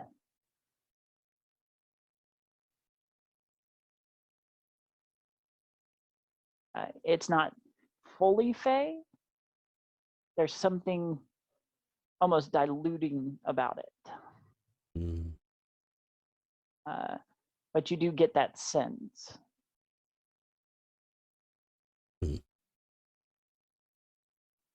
I'm lifting my hand up from the snow and sort of standing up. There's something very wrong and twisted about a half mile ahead of us. Not quite Fae, but like there's something wrong with it. I think that's our mark. Do you think it might not be the creature's fault? I'm not sure. If something's taken a Fae being and maybe made it a little bit twisted or something, perhaps there's a way to undo that. I'm not sure. But the fact that it's essentially eating, extended family, shall we say, is very worrying. do we even have the power to fix it? We might. Why wouldn't we not? We even gave it a try. Give it a try. Could be as simple as drinking some whiskey. We don't know. That Well, can cure whiskey many ills, yes.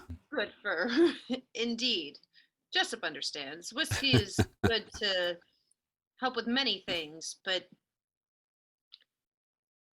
keeping something from eating its own kin, I don't know if whiskey will solve that.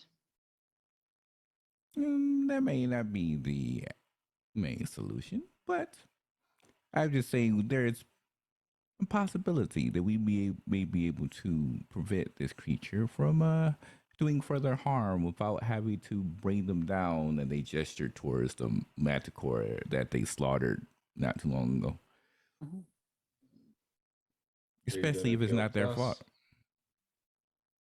Oh no, me guilty? Of course not. Why would I do such a thing? I'm just saying it may be a possibility. Well, there's only one way to find out. If you will all please give me a perception check. Okay. This is standard or with advantage? Standard.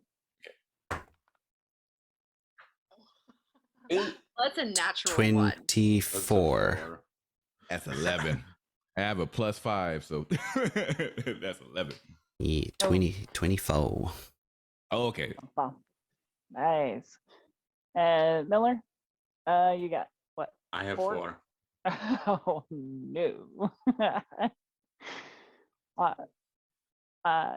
Jessup, you, with your senses still attuned to your environment, you notice the ground beginning to rumble and shake and quake. It starts off as a low growl, but then the snow on the loose snow powder of snow on the top level begins to almost jump and dance.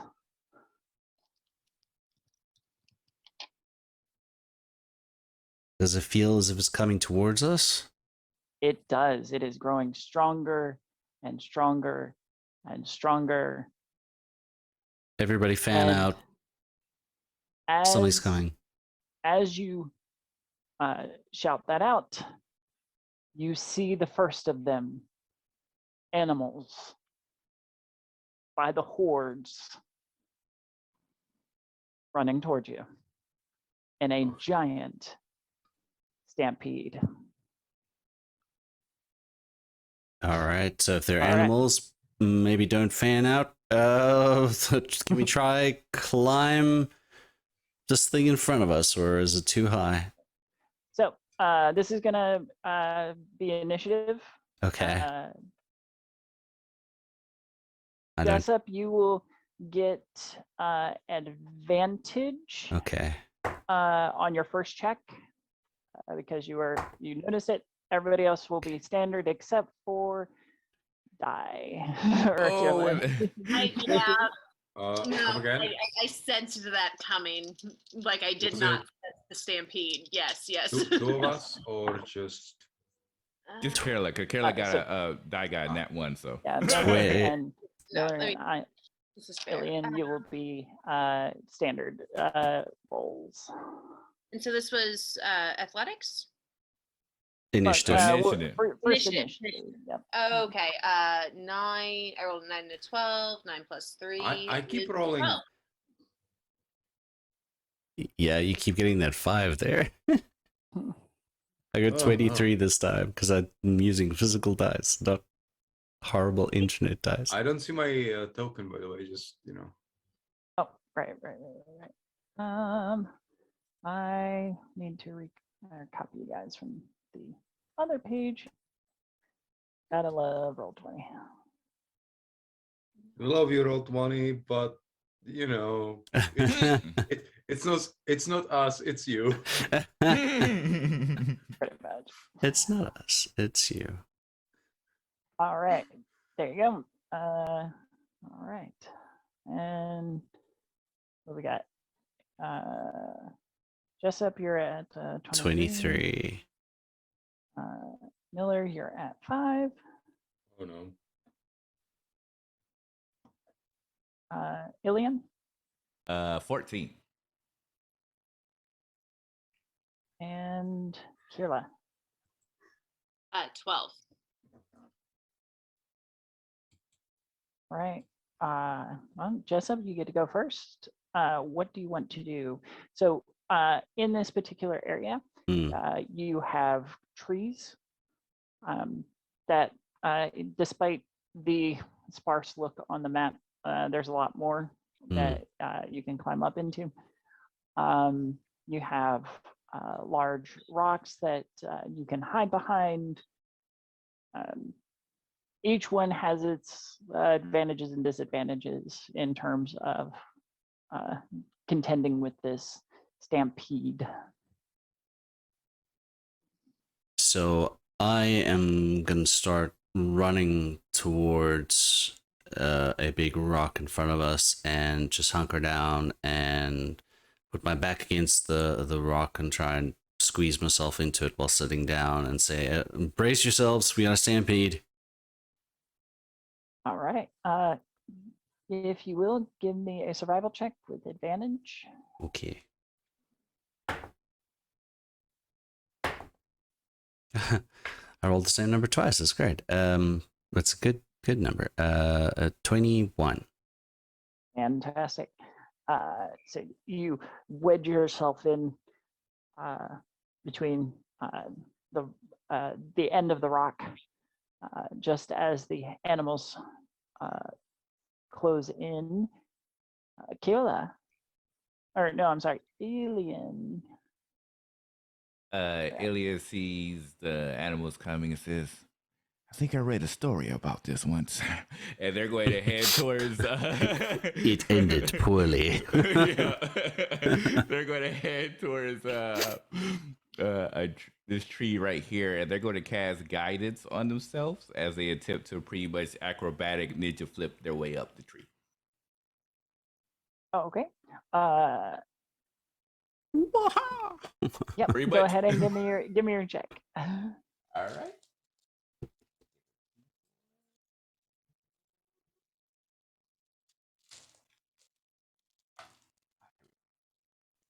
The circle of life playing in the background. Yep.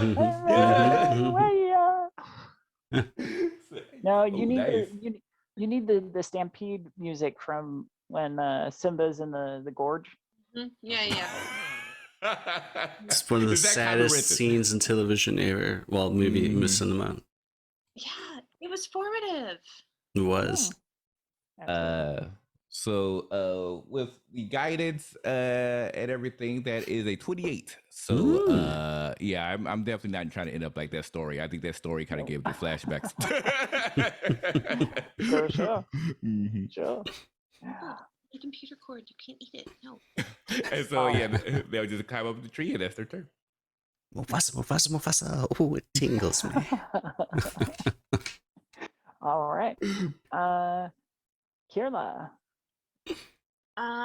So what I would like to do is that big rock right there. I would like to try to vault on top of it, so I'm no longer in the path of the stampede. I'm on a raised thing out of the way. Okay.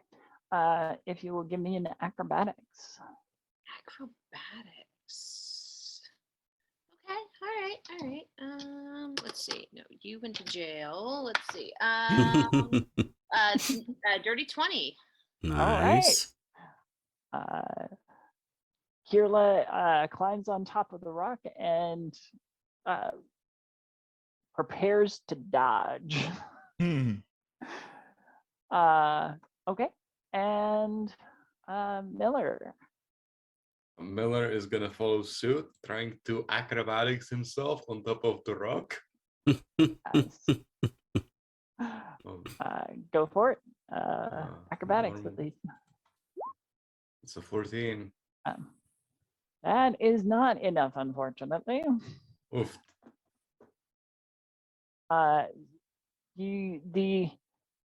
As you jump up onto the rock, your feet don't find purchase as the snow slips from under them, and you end up back on the ground. No worse for wear, but as the stampede closes in, Use your legs. Use your legs. they bear down on all four of you. The animals rush in a wave, crashing into trees and across the snowy landscape. Let's see.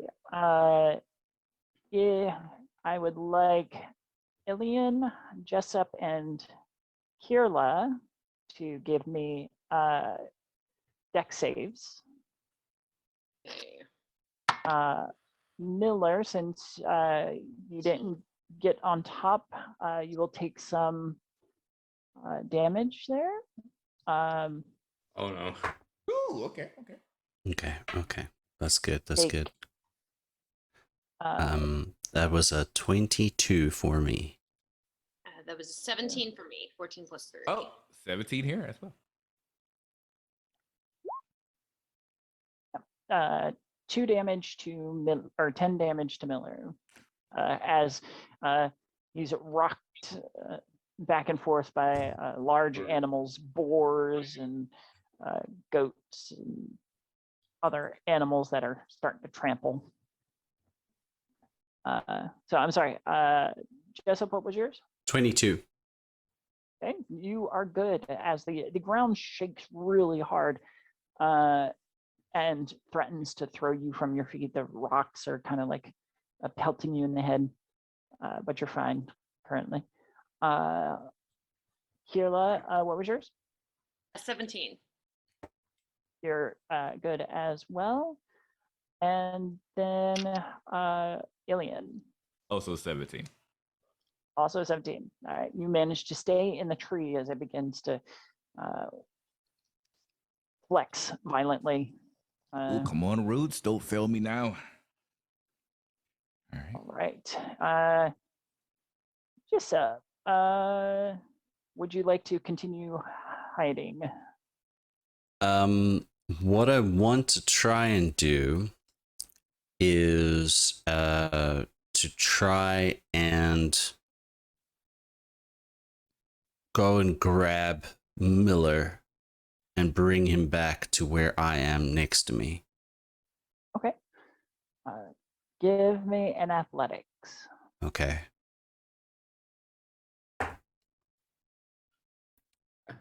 Bonnie doesn't like me. 13. No, sorry, 11.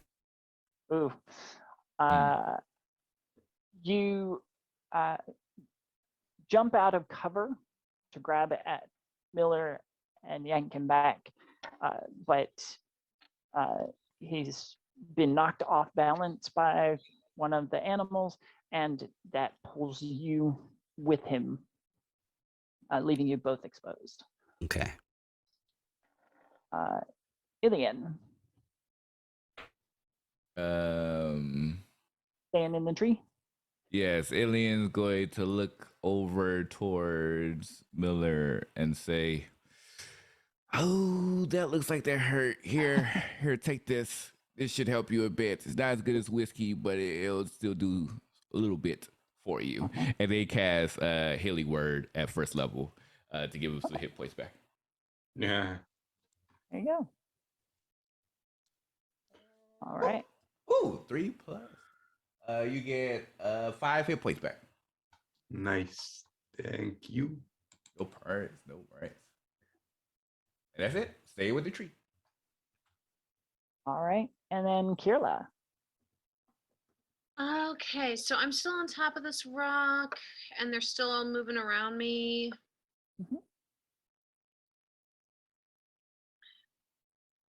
I don't know. I think I just want to stay on top of the rock. It seems safe. It seems like a good place to be. But yeah, I just want to Okay. chill here until All it's right. like they're dissipating and safe to come down. All right. We will keep you there. And then Miller. Miller, seeing that he caused a bit of a issue with Jessup, is gonna try to grab Jessup and say, "We climb," and hopefully, with Jessup's help, we'll manage to climb onto the rock. Okay. Go ahead and give me an athletics. Athletics. Do I get any advantages, disadvantages since I'm climbing with someone? No.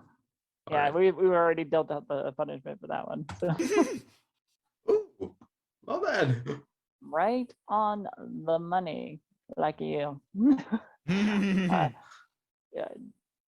Miller manages to correct himself, grabs Jessup instead, and hauls both of you up onto the rock.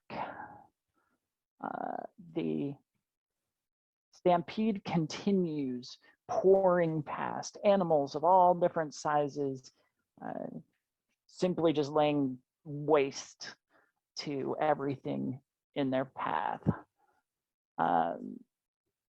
And since we didn't have anybody exposed there, no damage there. And then we'll take it back to Jessup. So I was dragged on top of the rock.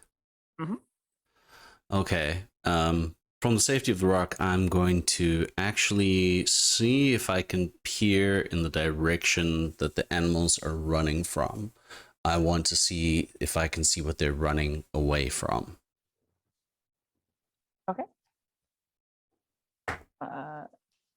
Perception then. Yeah.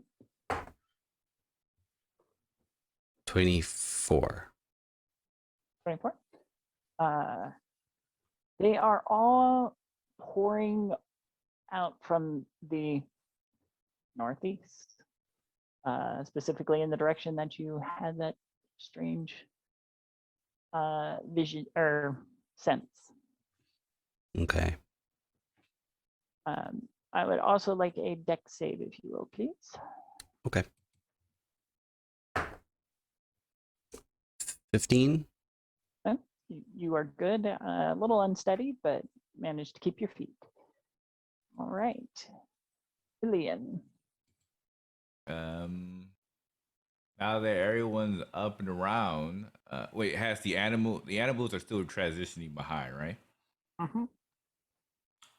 Yeah, they're just going to keep an eye out over the horizon to see if they could be able to spot the creature that's causing this havoc. But that's pretty much it. Okay. Go ahead and give me a deck save, please. Ooh. That is not as good. It's okay. That is a 12. Oof, not quite enough. You Ooh. lean out on a tree branch to see if you can get a better look. It snaps beneath your feet, and you tumble to the ground into the stampede, a la Mufasa. Uh-oh. No. Not this part. Not this part. You made it a self-fulfilling prophecy. You take 3 points of damage. Okay. And then are prone currently. All right. All right. Kierla. All right. So seeing Ilian fall to the ground and getting exposed to the stampede,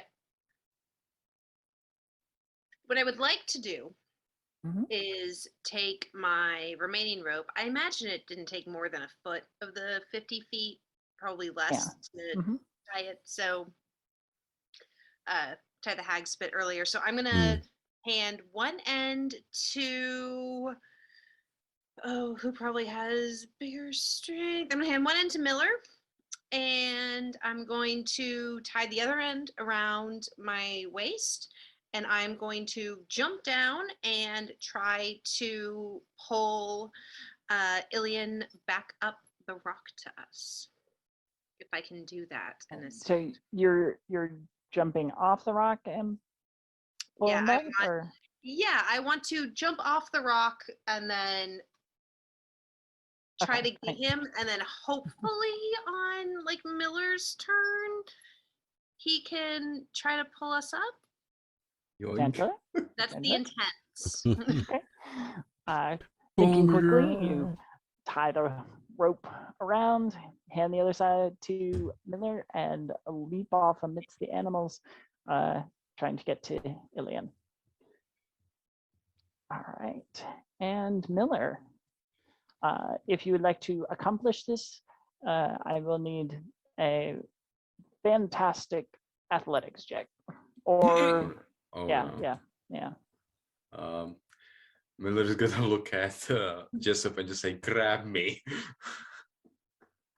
You Don't know, let me roll. is my turn? My turn already passed, right? Correct. So, am I up next though? After the stampede. Okay. All right. Well, I can't really do anything. He's just saying, like, I'm just imagining that's gonna be funny if I do a natural one. Jesus. Mhm. Ooh, nope. Ooh, Oh, Nice. awesome. Strong. Very nice. Uh, wrapping the rope around your arms, dig your foot claws in and yank as hard as you can, pulling Kierla and Ilian against the back of the rock, putting them into cover. ooh. That could have been worse. Thank you. Thank Mhm. you. I think I owe you a drink after this. I'm just imagining that like the claws like pop out of Miller's boots as he like digs in. It was a team effort. I think really we all owe Miller a drink after this. Does You he owe me even? new shoes. That sounds more like it. I don't think he drinks. He does. I'm but sorry, it's I don't like, partake. That's why I don't wear shoes. I keep saying. All right, so the stampede seems to be thinning out. However, it is still dangerous. So they'll you are reaching the end though. So Jessup, what would you like to do? I'm going to keep holding up the rope to try and bring the two of them up onto the rock. Give me your athletics, please. That's pretty good. 18. Okay, you can get one of them up there. Whoever you guys choose, who wants to go up first? I would probably insist on Illidan getting up first. Ilian getting up first. Sort of push him up. Oh, okay. Thank you. What about all right, well. I guess that's how it's working now. All right. Thanks. I'll be fine. She can always rage and keep herself afloat. That's true. Assuming she doesn't fry us with lightning when it happens again. Turn it into a dog sled.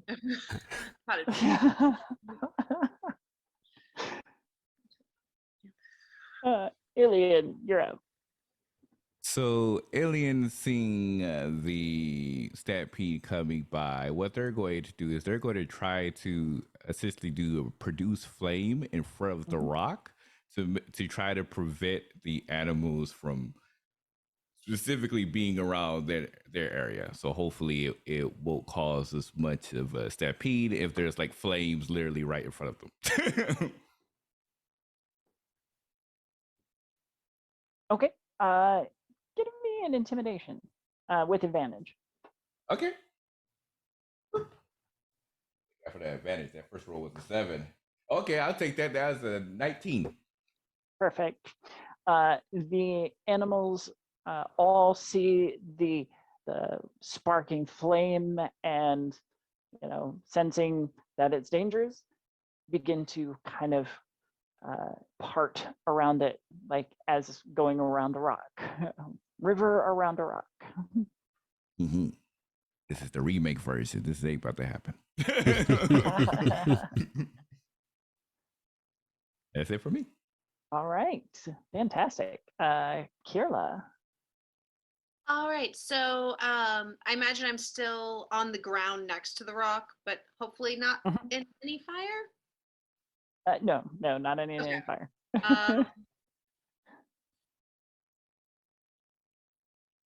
Actually, you know what I'd like to do? Kierla would like to shift into their wolf form. And are any of the animals that are part of this stampede, are any of them wolf-like, something that I could maybe grab the attention of, something I could maybe attempt to communicate with to try and get some more information? Just be like, hey, look at me wagging my tail. There are some actual wolves, but they're probably loners, lone wolves, stereotypical. But most of it is prey. So you've got warthogs and deer, goats, Yeah, okay. rabbits, stuff like that. Yeah. All right. In that case, then I would just like to try and get back up to the rest of my crew back on top of the rock then. Okay. All right. Then just go ahead and give me an athletics, please. Oh, it's an 18. Perfect. Plus... Oh, athletics is 6. I don't know. That's math. 24. 24. 24. So bad. It's all good. That ADHD calculator life, man. So bad. All right.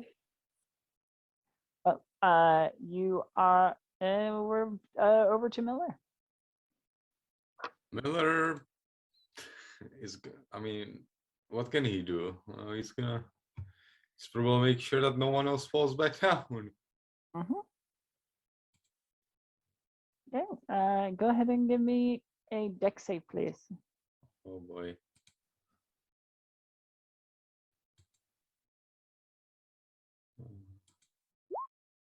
That's a Natural natural 20. 20. You are perfect, and you're making sure nobody else falls off. So the stampede passes you by. The last of the animals, the weaker ones, the infirm and otherwise, kind of hopping along or trotting along, trying to catch up with their fellows. But the danger has passed.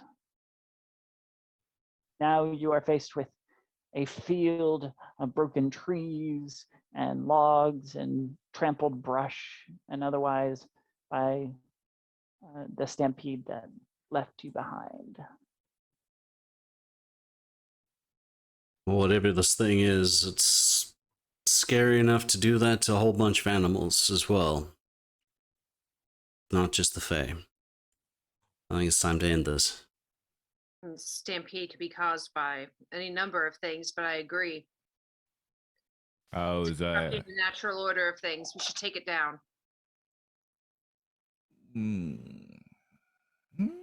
You all are so quick to the sword, I swear. But very well, we'll see. We'll see. At least allow me a few sentences first before we decide to bring it into their existence. Just a couple. Let's find it first then. 2. Before you literally.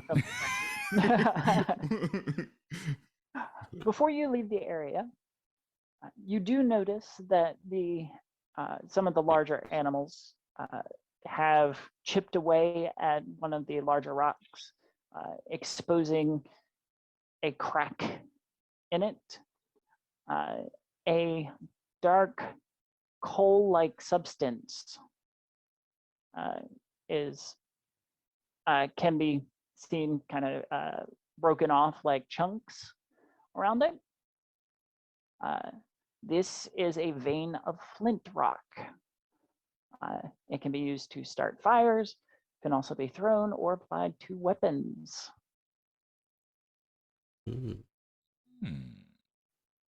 Do a brief bit of flame damage. Can be handy. Presuming we take a few of those. Yeah, let's get a couple of this stuff.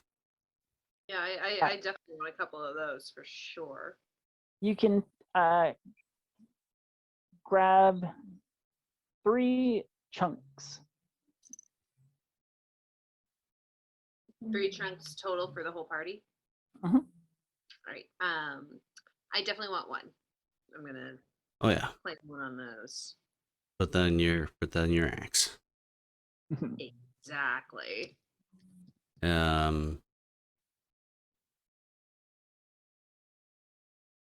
I'll take another one if nobody objects.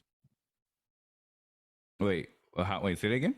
I'll take another. Well, there are 3 in total. 3 in total. So what for you? What for Kierla? So that's what left, right? Yes. Okay.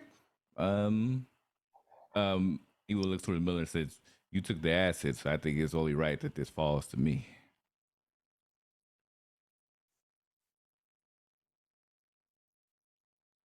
All right, and they'll yank it. Just don't try chewing on it.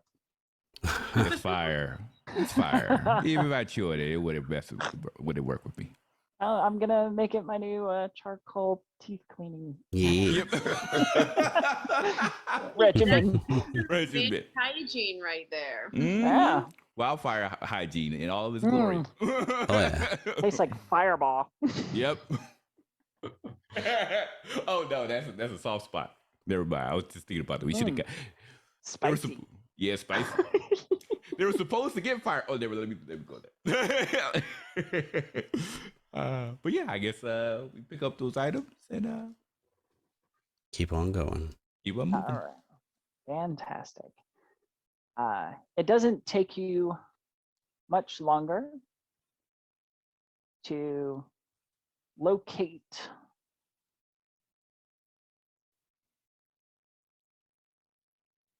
the place where the creature was last seen.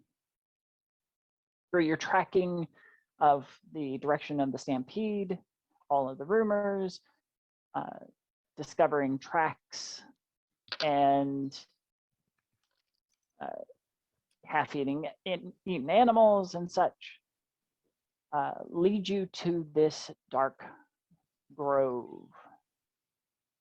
Mm.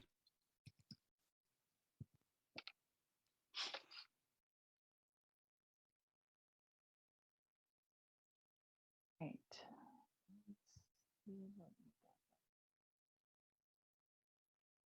I'm gonna No. apply the flint to my other short sword, I guess. Okay.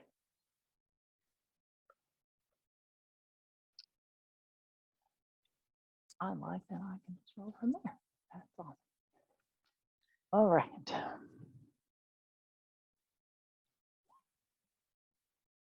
Well, Oh, that was perfect. Uh-oh. You step carefully into this area, and a sense of unease drifts amongst the trees like the breeze. How many E's can I get in there? As you can. It's lovely.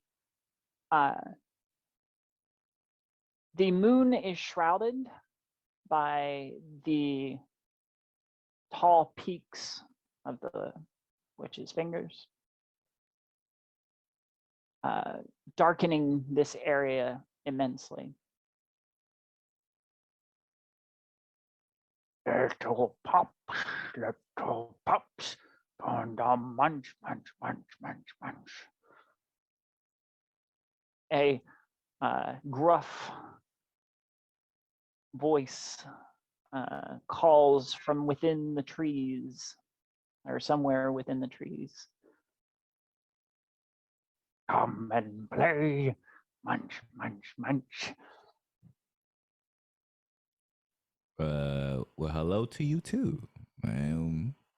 Do you mind if we could come see you face to face? You know, we just like to talk, just establish a few things, maybe over a quick beverage. My friend here has some great whiskey, a flask that soothes the soul. That's one. Drink fairy blood, blood, blood, blood, blood, blood, nom, nom.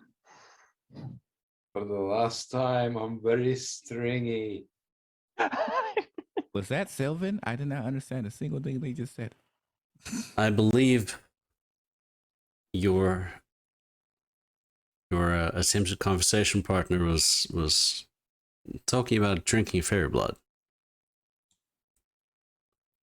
Not really the type of beverage we're looking for. Maybe we could look into something else. Perhaps some alcohol, moonshine. That will hit you in all the right areas. There is a flash of dark movement over in this area. And then it is gone. All right. I guess we take that as a yes. But I mean, we can't offer you any beverages if we can't see you. Nom, nom, nom, nom, nom, nom, nom. Tasty morsels, nom, nom, nom. Tasty morsels. Ilian, your attempts at diplomacy, while noble, I don't think they're getting us anywhere. Can I try and, just from where we're speaking, determine the location it might be at now with a perception check? Go for it. Yeah. Fort, is this still my favorite terrain? It's still forest, right? Mm-hmm. Okay. It's much better. 25. The voice seems to be jumping around. At one point, it's to your left. The next, it's to your right. Behind you, in front of you. Ilian, if you would like a persuasion to... You know, I've been playing this character like they're a bard. They have a +0 to charisma, so I mean, I should have made some adjustments. Well, to that. you could be charismatic. It just doesn't mean people are going to believe you. Yeah, that's Yeah. true. That is true. That is definitely true. Wait, go inside the box. Oh, okay. It seemed like you were trying to get them to the table, you know, Oh, definitely try it. and not We'll the make- dining room table. Well, who knows? Before that was a 14 though.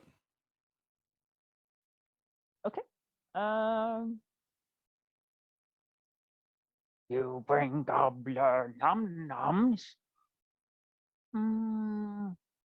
I'll leave you alone. Gobbler num nums.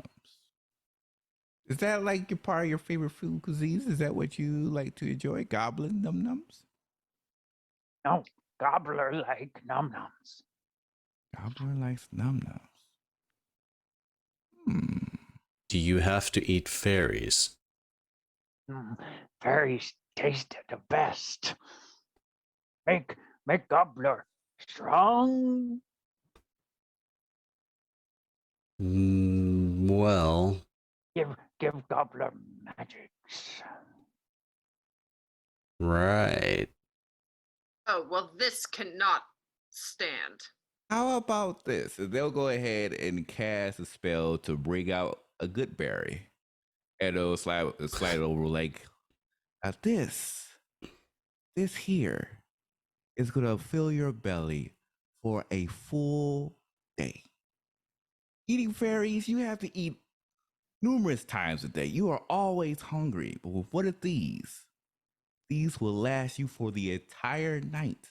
Can you imagine not have to worry about hunger for 24 hours? And they taste great. Traveler like to eat. No one berries. Really? You haven't even given it a shot. Just one shot. Just how about you just taste it one time? And if you don't like it, we'll agree to disagree. No, want berries. Miller is looking at Kierla like giving her the look of we're gonna find this thing, aren't we? They look. Ilya looks towards the group, and they're just like. So it's clearly obvious this individual is corrupted and warped to whatever their current aspect is. They're not in their right mind. Just listen to the way they speak. I mean, no amount of alcohol will make you talk like that. So, well, that's true. That's true. So, how about we look to bring down, but we don't kill? Instead, we try to make them unconscious, and then we trying to find a way to remove their sickness that they have. We can try if the Can elders I back at home. cast or use? I have an ability, magic awareness. And as an action, I can open my awareness to the presence of concentrated magic. And I can know the location of any spell or magic item within 60 feet that isn't behind total cover. Well, you got mine. And see if maybe there's something actively affecting this guy. So, real quick and I'll come back to you, Kierla.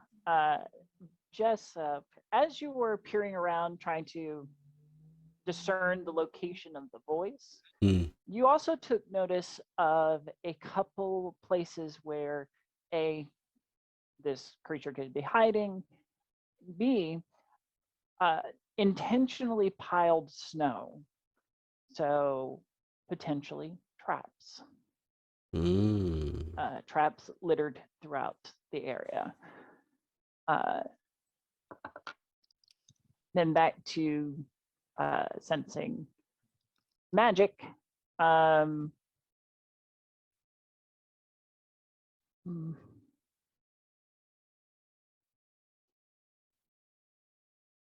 Trying to think if whether or not this would be a magical effect. That's fair.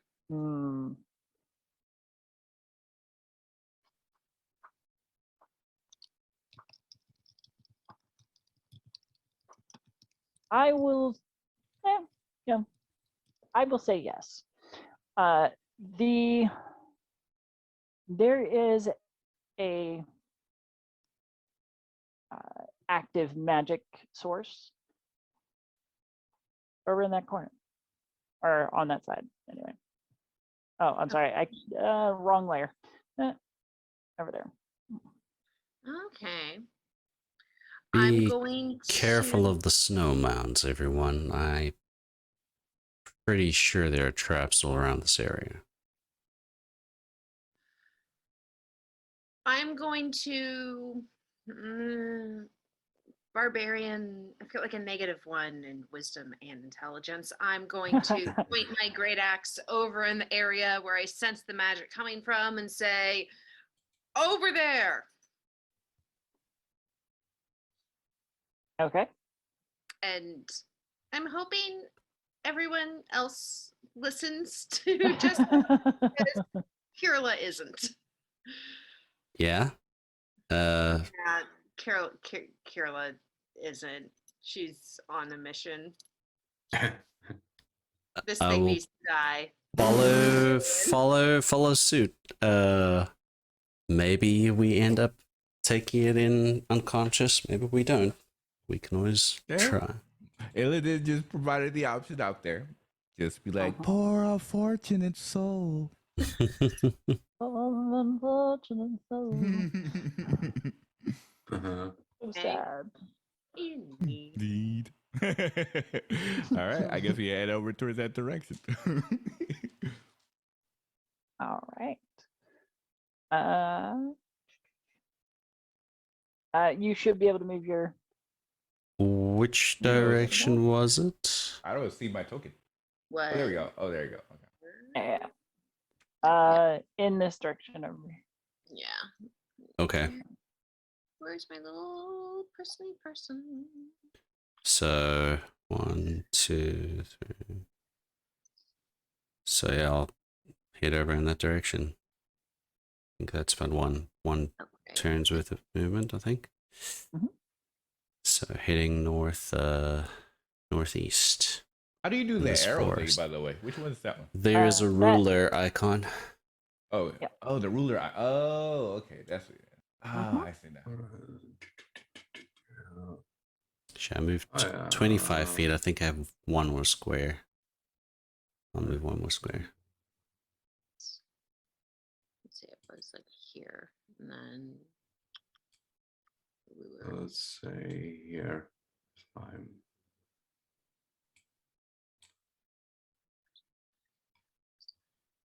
Right. I reckon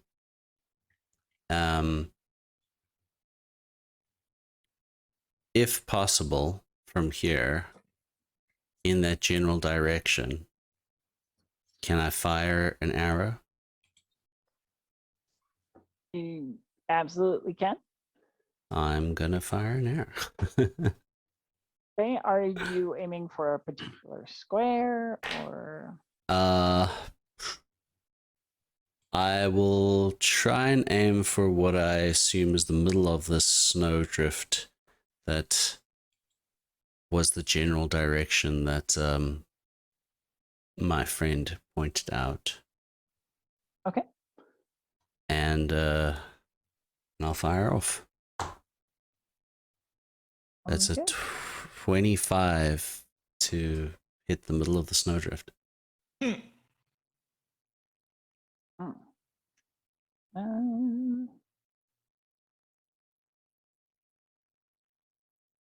Let's see.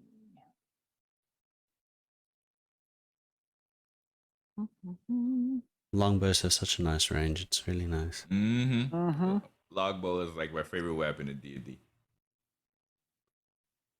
So good. Heck yeah. All right. So the arrow strikes something. Not sure what.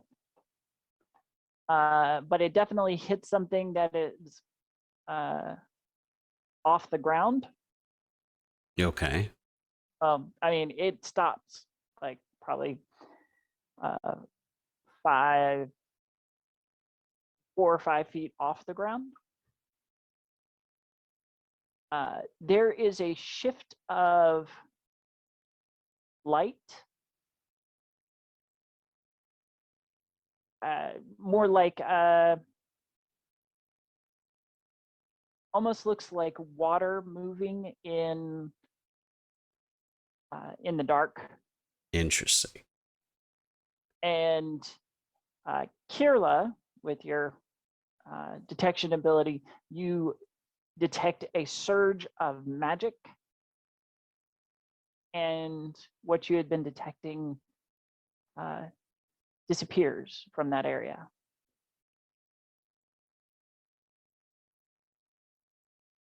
Whatever you did, it changed something.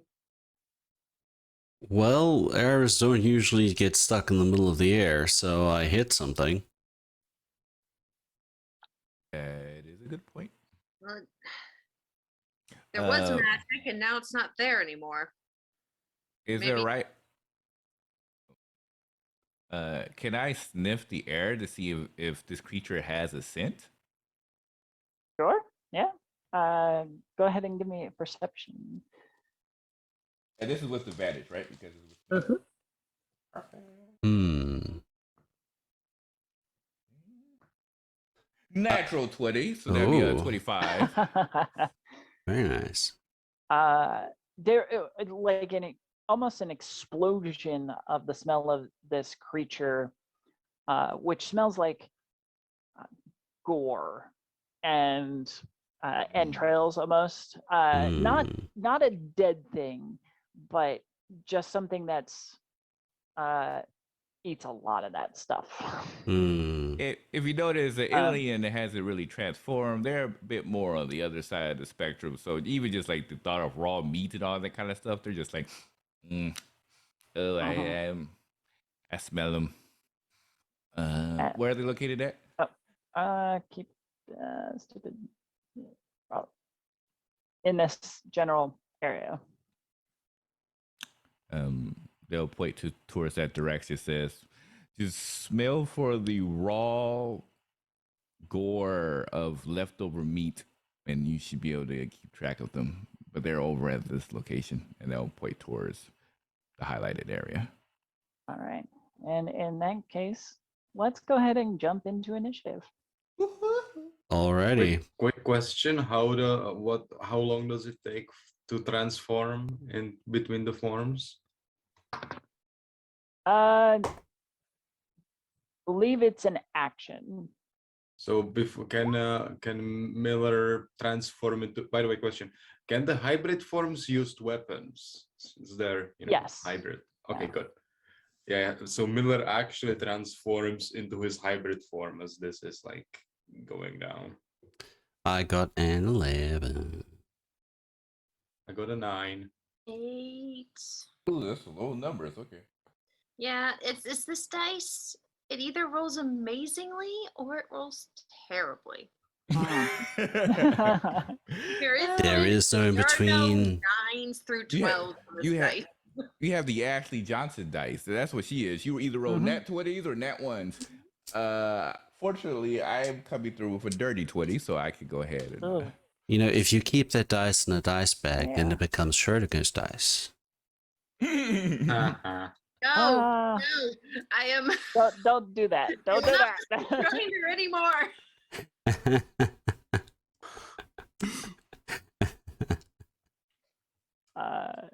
Or you could have the slit experiment where when unobserved the dice are all numbers at the same time.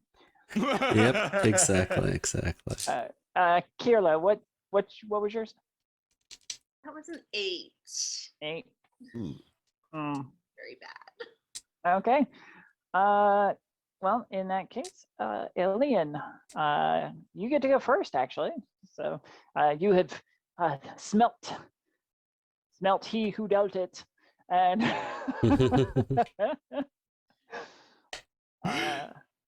So Give me that a fart joke. yeah, they just turn their head to the side. It's just like, oh, this is gonna hurt you almost as much as it hurts me, and they're going to pull out their bobos, like turn their head to the side as they, yeah, yeah, pretty much. Actually, no. They're gonna be like, you know what? Sorry, I'm not dealing with this right now. You take care of this. And they snap their fingers, and the red flame gets in front of the individual, like 10 feet in front, because they don't have a sense of smell, so they have nothing to worry about. And so, so the creature's gonna have to make a dexterity save, DC 15. fails. All right. So they take 2d6 fire damage. Oh, a 6 and a 5. This is when I wish I had fairy fire, but I do not. Oh. What was it? 11 points of fire damage. Sorry, no, his thought process made me think of something. But yeah, 11 points of fire damage. And then they're going to use their bonus action to flame spit. Hurry up and go fire on the gaseous aroma coming out there. Oh, that's a natural 7 though, so I'm pretty sure that doesn't hit. Nope, it does not. Mm-hmm. That's it for me. But the fire illuminates the hulking form of this giant, what you can only describe as a troll. Oh no. This troll, its skin seems to change color according to its surroundings in almost a chameleon effect, and almost active camouflage. Just to clarify, how many arms does he have, and how many rows of teeth does he have? Only 2 arms, Questions. 2 arms, and however many teeth a troll normally has, I suppose. So Ilya just sucks their teeth like false advertisement. They get you every time. Buffet. Mm-hmm. All right. And with that flame attack, Oh yeah. Gobbler cries out in pain as the cauterizes the skin. Yes, up. Well, negotiations have broken down, my friend. I look at Ilian. That's a troll, and it dies. I'm gonna see how far away it is. Okay, first things first. I am going to cast Zephyr Strike on myself, which will allow me the choice of when to get advantage on a hit. And I am going to run up to the troll because I get 30 feet, so that should get me within attack distance, right? Okay. Then I am going to attack with my +1 sword first there. I'll use the advantage on this one. Okay, so that is 21. 21 to hit with my short sword. So it will take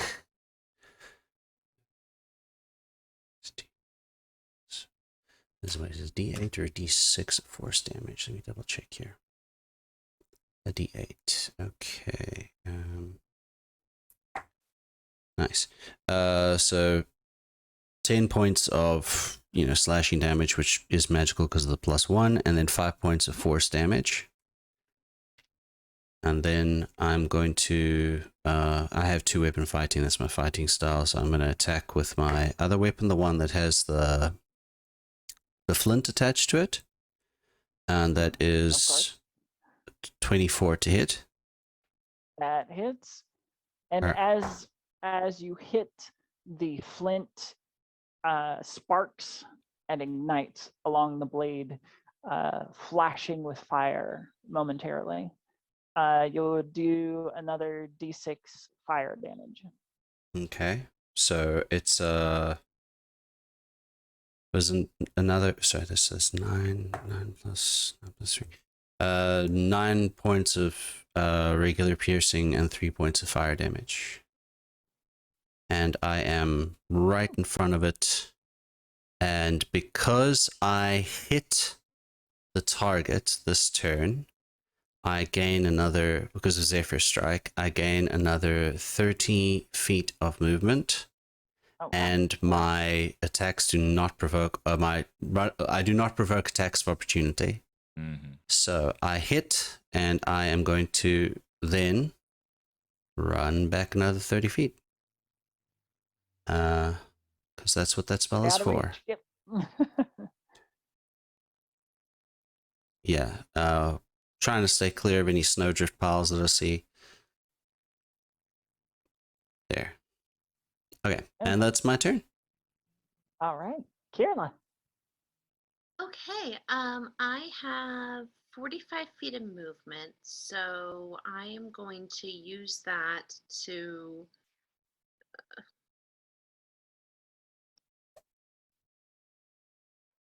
1, 2, 3.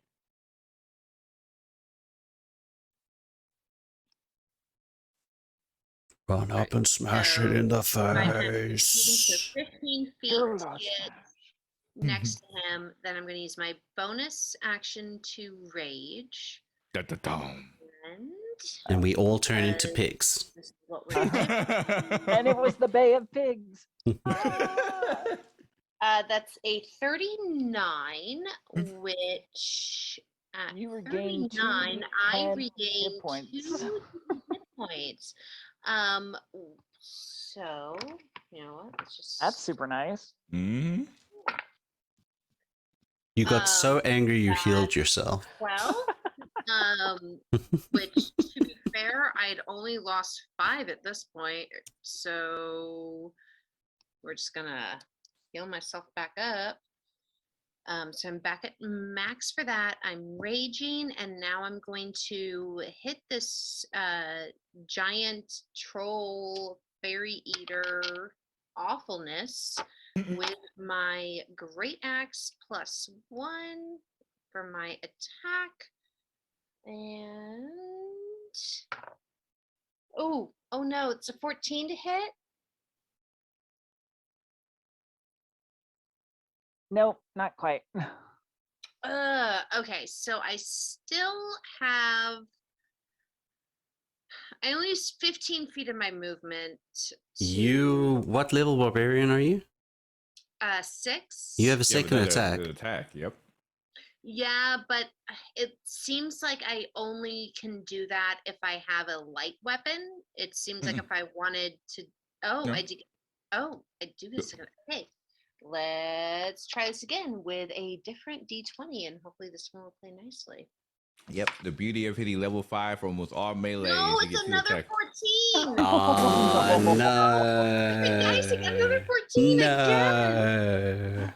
You No. know, sometimes it be like that. Sometimes sometimes that's the way the cookie crumbles. Yeah, it's the way the RNG is.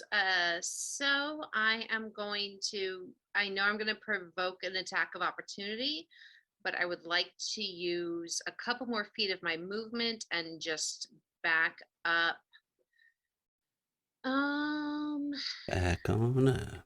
10 feet and just kind of hide behind in the middle of this tree right here. Not climb it, just kind of like be underneath the canopy. Mhm. Just give myself a little distance. Okay. Well, Gobbler is going to close that distance, angrily charging at you. One nom noms. Honestly, And if the token had been the Cookie Monster's face, that would have been perfect. tea and for cookies, I it's not enough for cannot see me. anything else now. Nom, nom, nom, nom, nom. Nom, nom, nom, nom, nom. All right, so let's see. 3 attacks. Let's see. That is bite. I believe that's gonna hit for 8 points. Yeah, anything over 15 is gonna hit me. Claw at 15. You said over 15 or 15 and up. 15 is my AC. Okay, so I already took the 8 points that you just dealt, and then what's my next? so plus 22 more. 22? So remember, that's halved because you're raging. Yeah, because you're Mhm. raging.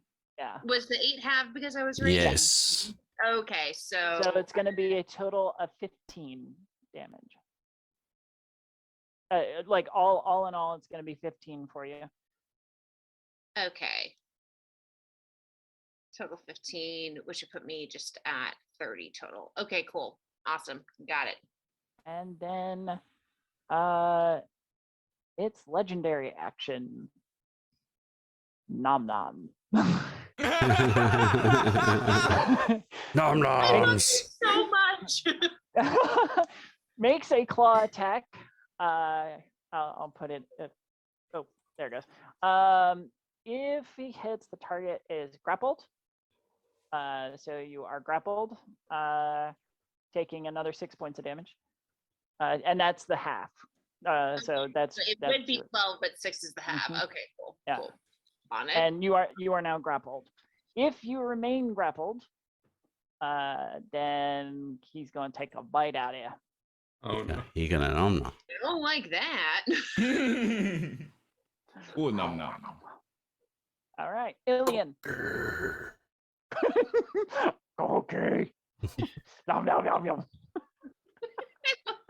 Oh, okay. So Ilya is going Yeah. to. Wait a minute. Did I get it? Yeah, but that's what I'm Oh, saying. yeah, where you at? I'm at 9. Oh, for some reason I did skip you, so go ahead. Okay. I apologize. I got confused. Wait, what? Yeah, that's what I was like. Wait, I want to think about 3. Okay. No, Okay, that um, was totally my bad. Go ahead. Seeing the troll grapple the What is spell? small. Okay, so Excuse me. It's your turn. Go ahead. Okay, so and Miller is gonna seeing the friend grappled. Miller is gonna charge, and he's gonna go all out essentially in his hybrid wolf form, and he's gonna Oh yeah. take a where's my sheet? Here's my sheet. Take a swipe number 1 Uh-huh. with his short sword +1. Okay. I think that misses. That does. I'm gonna use an extra attack. Okay. Try to hit it again. Do it. Do it. That's a dirty 20. Ah, that hits. Nice. Takes 10 piercing. Uh-huh. And would you allow the vial to have the throne property or no? The vial? Oh, you Yeah. mean like the With the spit. spittle? Yeah. Oh, yeah, absolutely. Okay, so I'm gonna expend one of my superiority dice to do a quick toss. Nice. As a bonus action, I can throw something and I can make a ranged attack with a weapon. So that's Nice. D20 plus 1d8. No, so it's 3d6 for damage. So D20 plus your proficiency modifier plus your dexterity okay. bonus. Sorry, I thought you were asking about them. D20 plus 3 plus D20 plus 6. I am sorry, I'm not good at using Roll20 that often. It's all good. D20. That's 11 plus 6. That's 17. That hits. And how much is the damage? For the hag spit, it's 3d6. Expert. 3, 6. It actually does sound like a Norwegian death That's- metal band. That's 8 extra. That's 8 extra damage. And I'm gonna Nice. say bugger it all, and I'm gonna action surge. Yeah. Wow. That's what fires are for. Mhm. Yeah. Bring it on. And yeah, I'm gonna attack again. Uh-huh. That misses. Mhm. But I'm gonna use my new bonus action to throw the spittle, to throw the second vial of spittle that I have. Wow. Okay. If not now, then when? Yeah. Well, no, you this gotta is- use your that's the reason things. I gave them to you. That misses. What was your total? 6 plus 6, that's 12. Yeah. No, that does miss. Roll But hey. 20. Roll 20. Roll 20. But hey, I did some damage. Good That you damage. did. Not to me. I All have right. one superiority right after. I'm kind of being held in this dude's arms. Like, No more nums for you. Ilian. All right. So is Carla still grappled? Yes. All right. So Ilya shakes their head, looks to the side, and we're like, no, we can't be having that now. Come to me, darling. And as the item actually flies over towards the Phoenix flies over towards Miller and Kierla, I'm going to use my bonus action to have the creature teleport Kierla and Miller 15 feet away from the creature. Yeah, those wildfire spirits. Dope. And with that, because I'm presuming you're a willing creature, and so with that, and the creature will have to make a dexterity saving throw, of course DC 15, or they will take 1d6 fire plus PB fire damage. Fails. Failed. Okay. Mhm. Okay. 3 plus 3. So 6 points of fire damage. Okay. And now both Kierla and Miller are 15 feet away from the creature, no longer grappled. So I'll just move them straight back. Why not? Perfect. Thank you. No worries. And that's it. All right. Jessup. I never tire of seeing that, by the way. But back to business. How long does the flint last, by the way? Just the one. Just the one. Okay, that is fine. I have no more additional damage, but so its regeneration will only come back at the start of its turn, I imagine. But so I'm just gonna stay where I am, actually. And first I'm gonna cast Hunter's Mark on it. And I will fire off 2 shots with the bow. Okay. Right here. 13? No.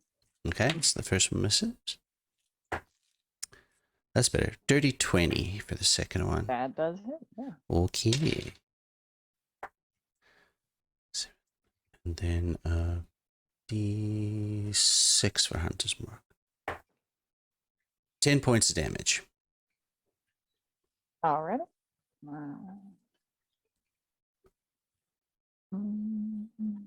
And that is me. All right. Kierla. All right. I am going to do the thing that I usually do, and I am going to attack with my great axe. Let me see. Where am I? You're Made right me there. think of, All right, I'm right there. All right. Ooh, Yzma. Smash it with a hammer. Yeah, exactly. I'm going to smash it with a hammer because that is the best way to go about things. Beat it which to is death. Yeah. 1, 2. Awesome. Cool. So Oh, that's yeah. 20. So I'm going to. You're only 15 feet away, so. Yeah, exactly. Sure. Just the goal was to get you out of the grapple, so therefore they don't nom nom. Yeah, So. no, you were. Yeah. No nom noms. Fantastic, and no nom noms. Yeah. No nom nom. It's like saying to a dog, put it down, Yeah. get it out of your teeth. Exactly. That's a bad doggo. Why is it? Why? I'm sorry, my roll 20 is just being ridiculous with me. So at this point, just assume that I'm next to the dude, and I am going to roll my attack. And no, you've been a bad die. You don't get to play anymore. You have joined your Dice brother jail. in the dice jail. Oh God, this one was no better. It's a 9.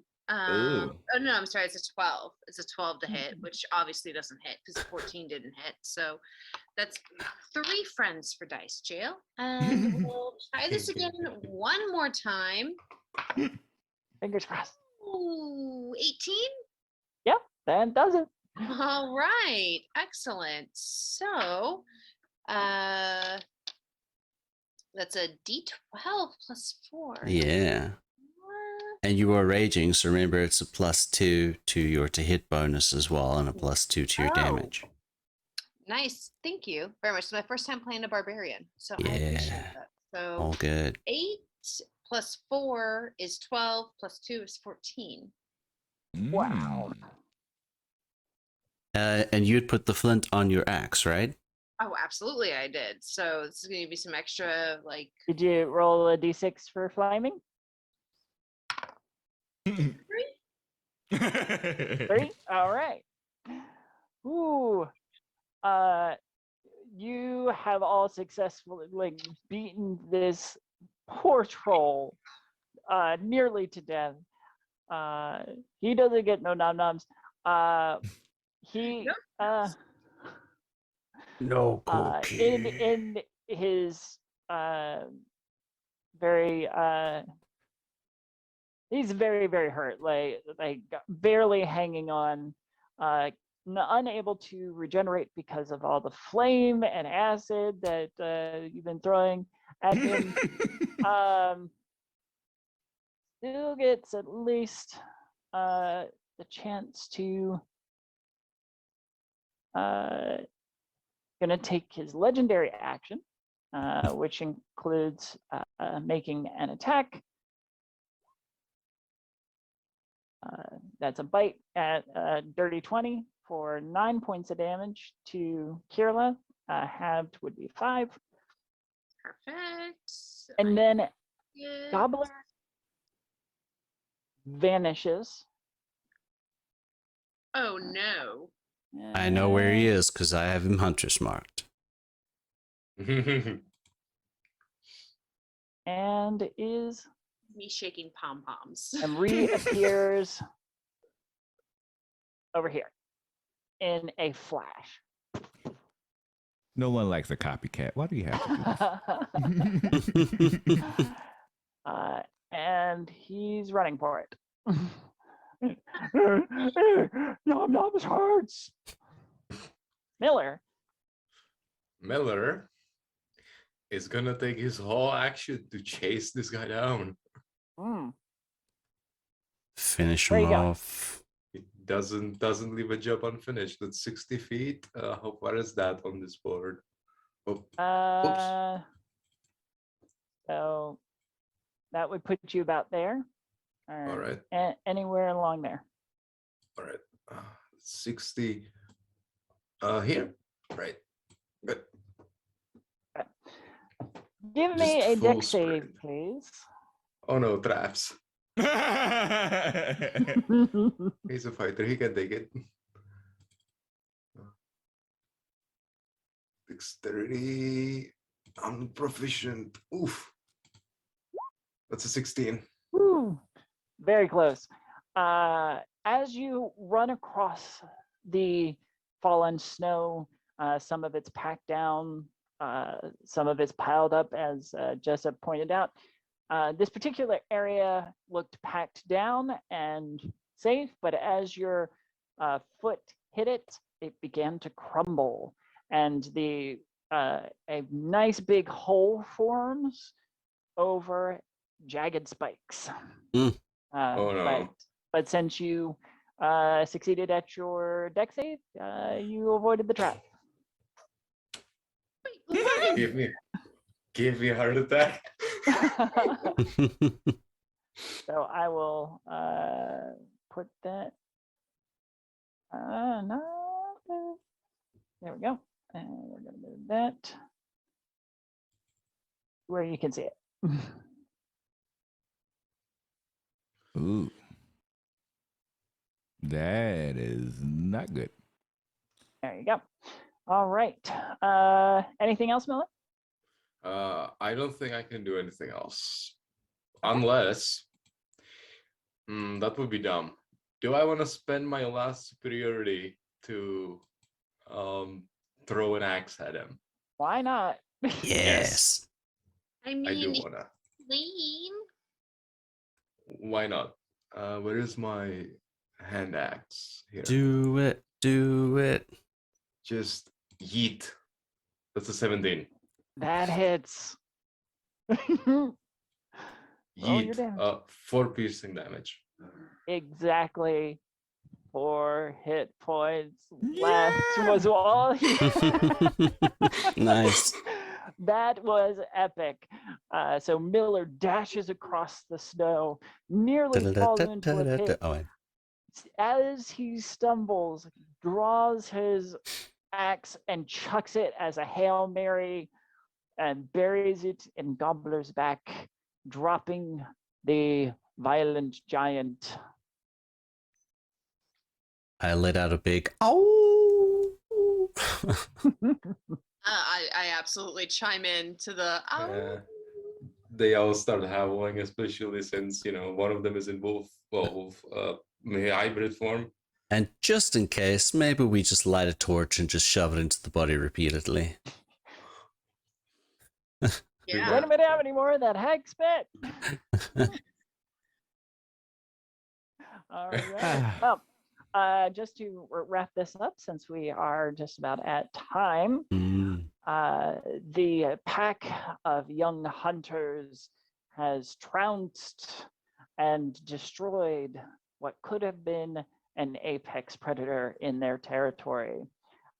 Gobbler, as the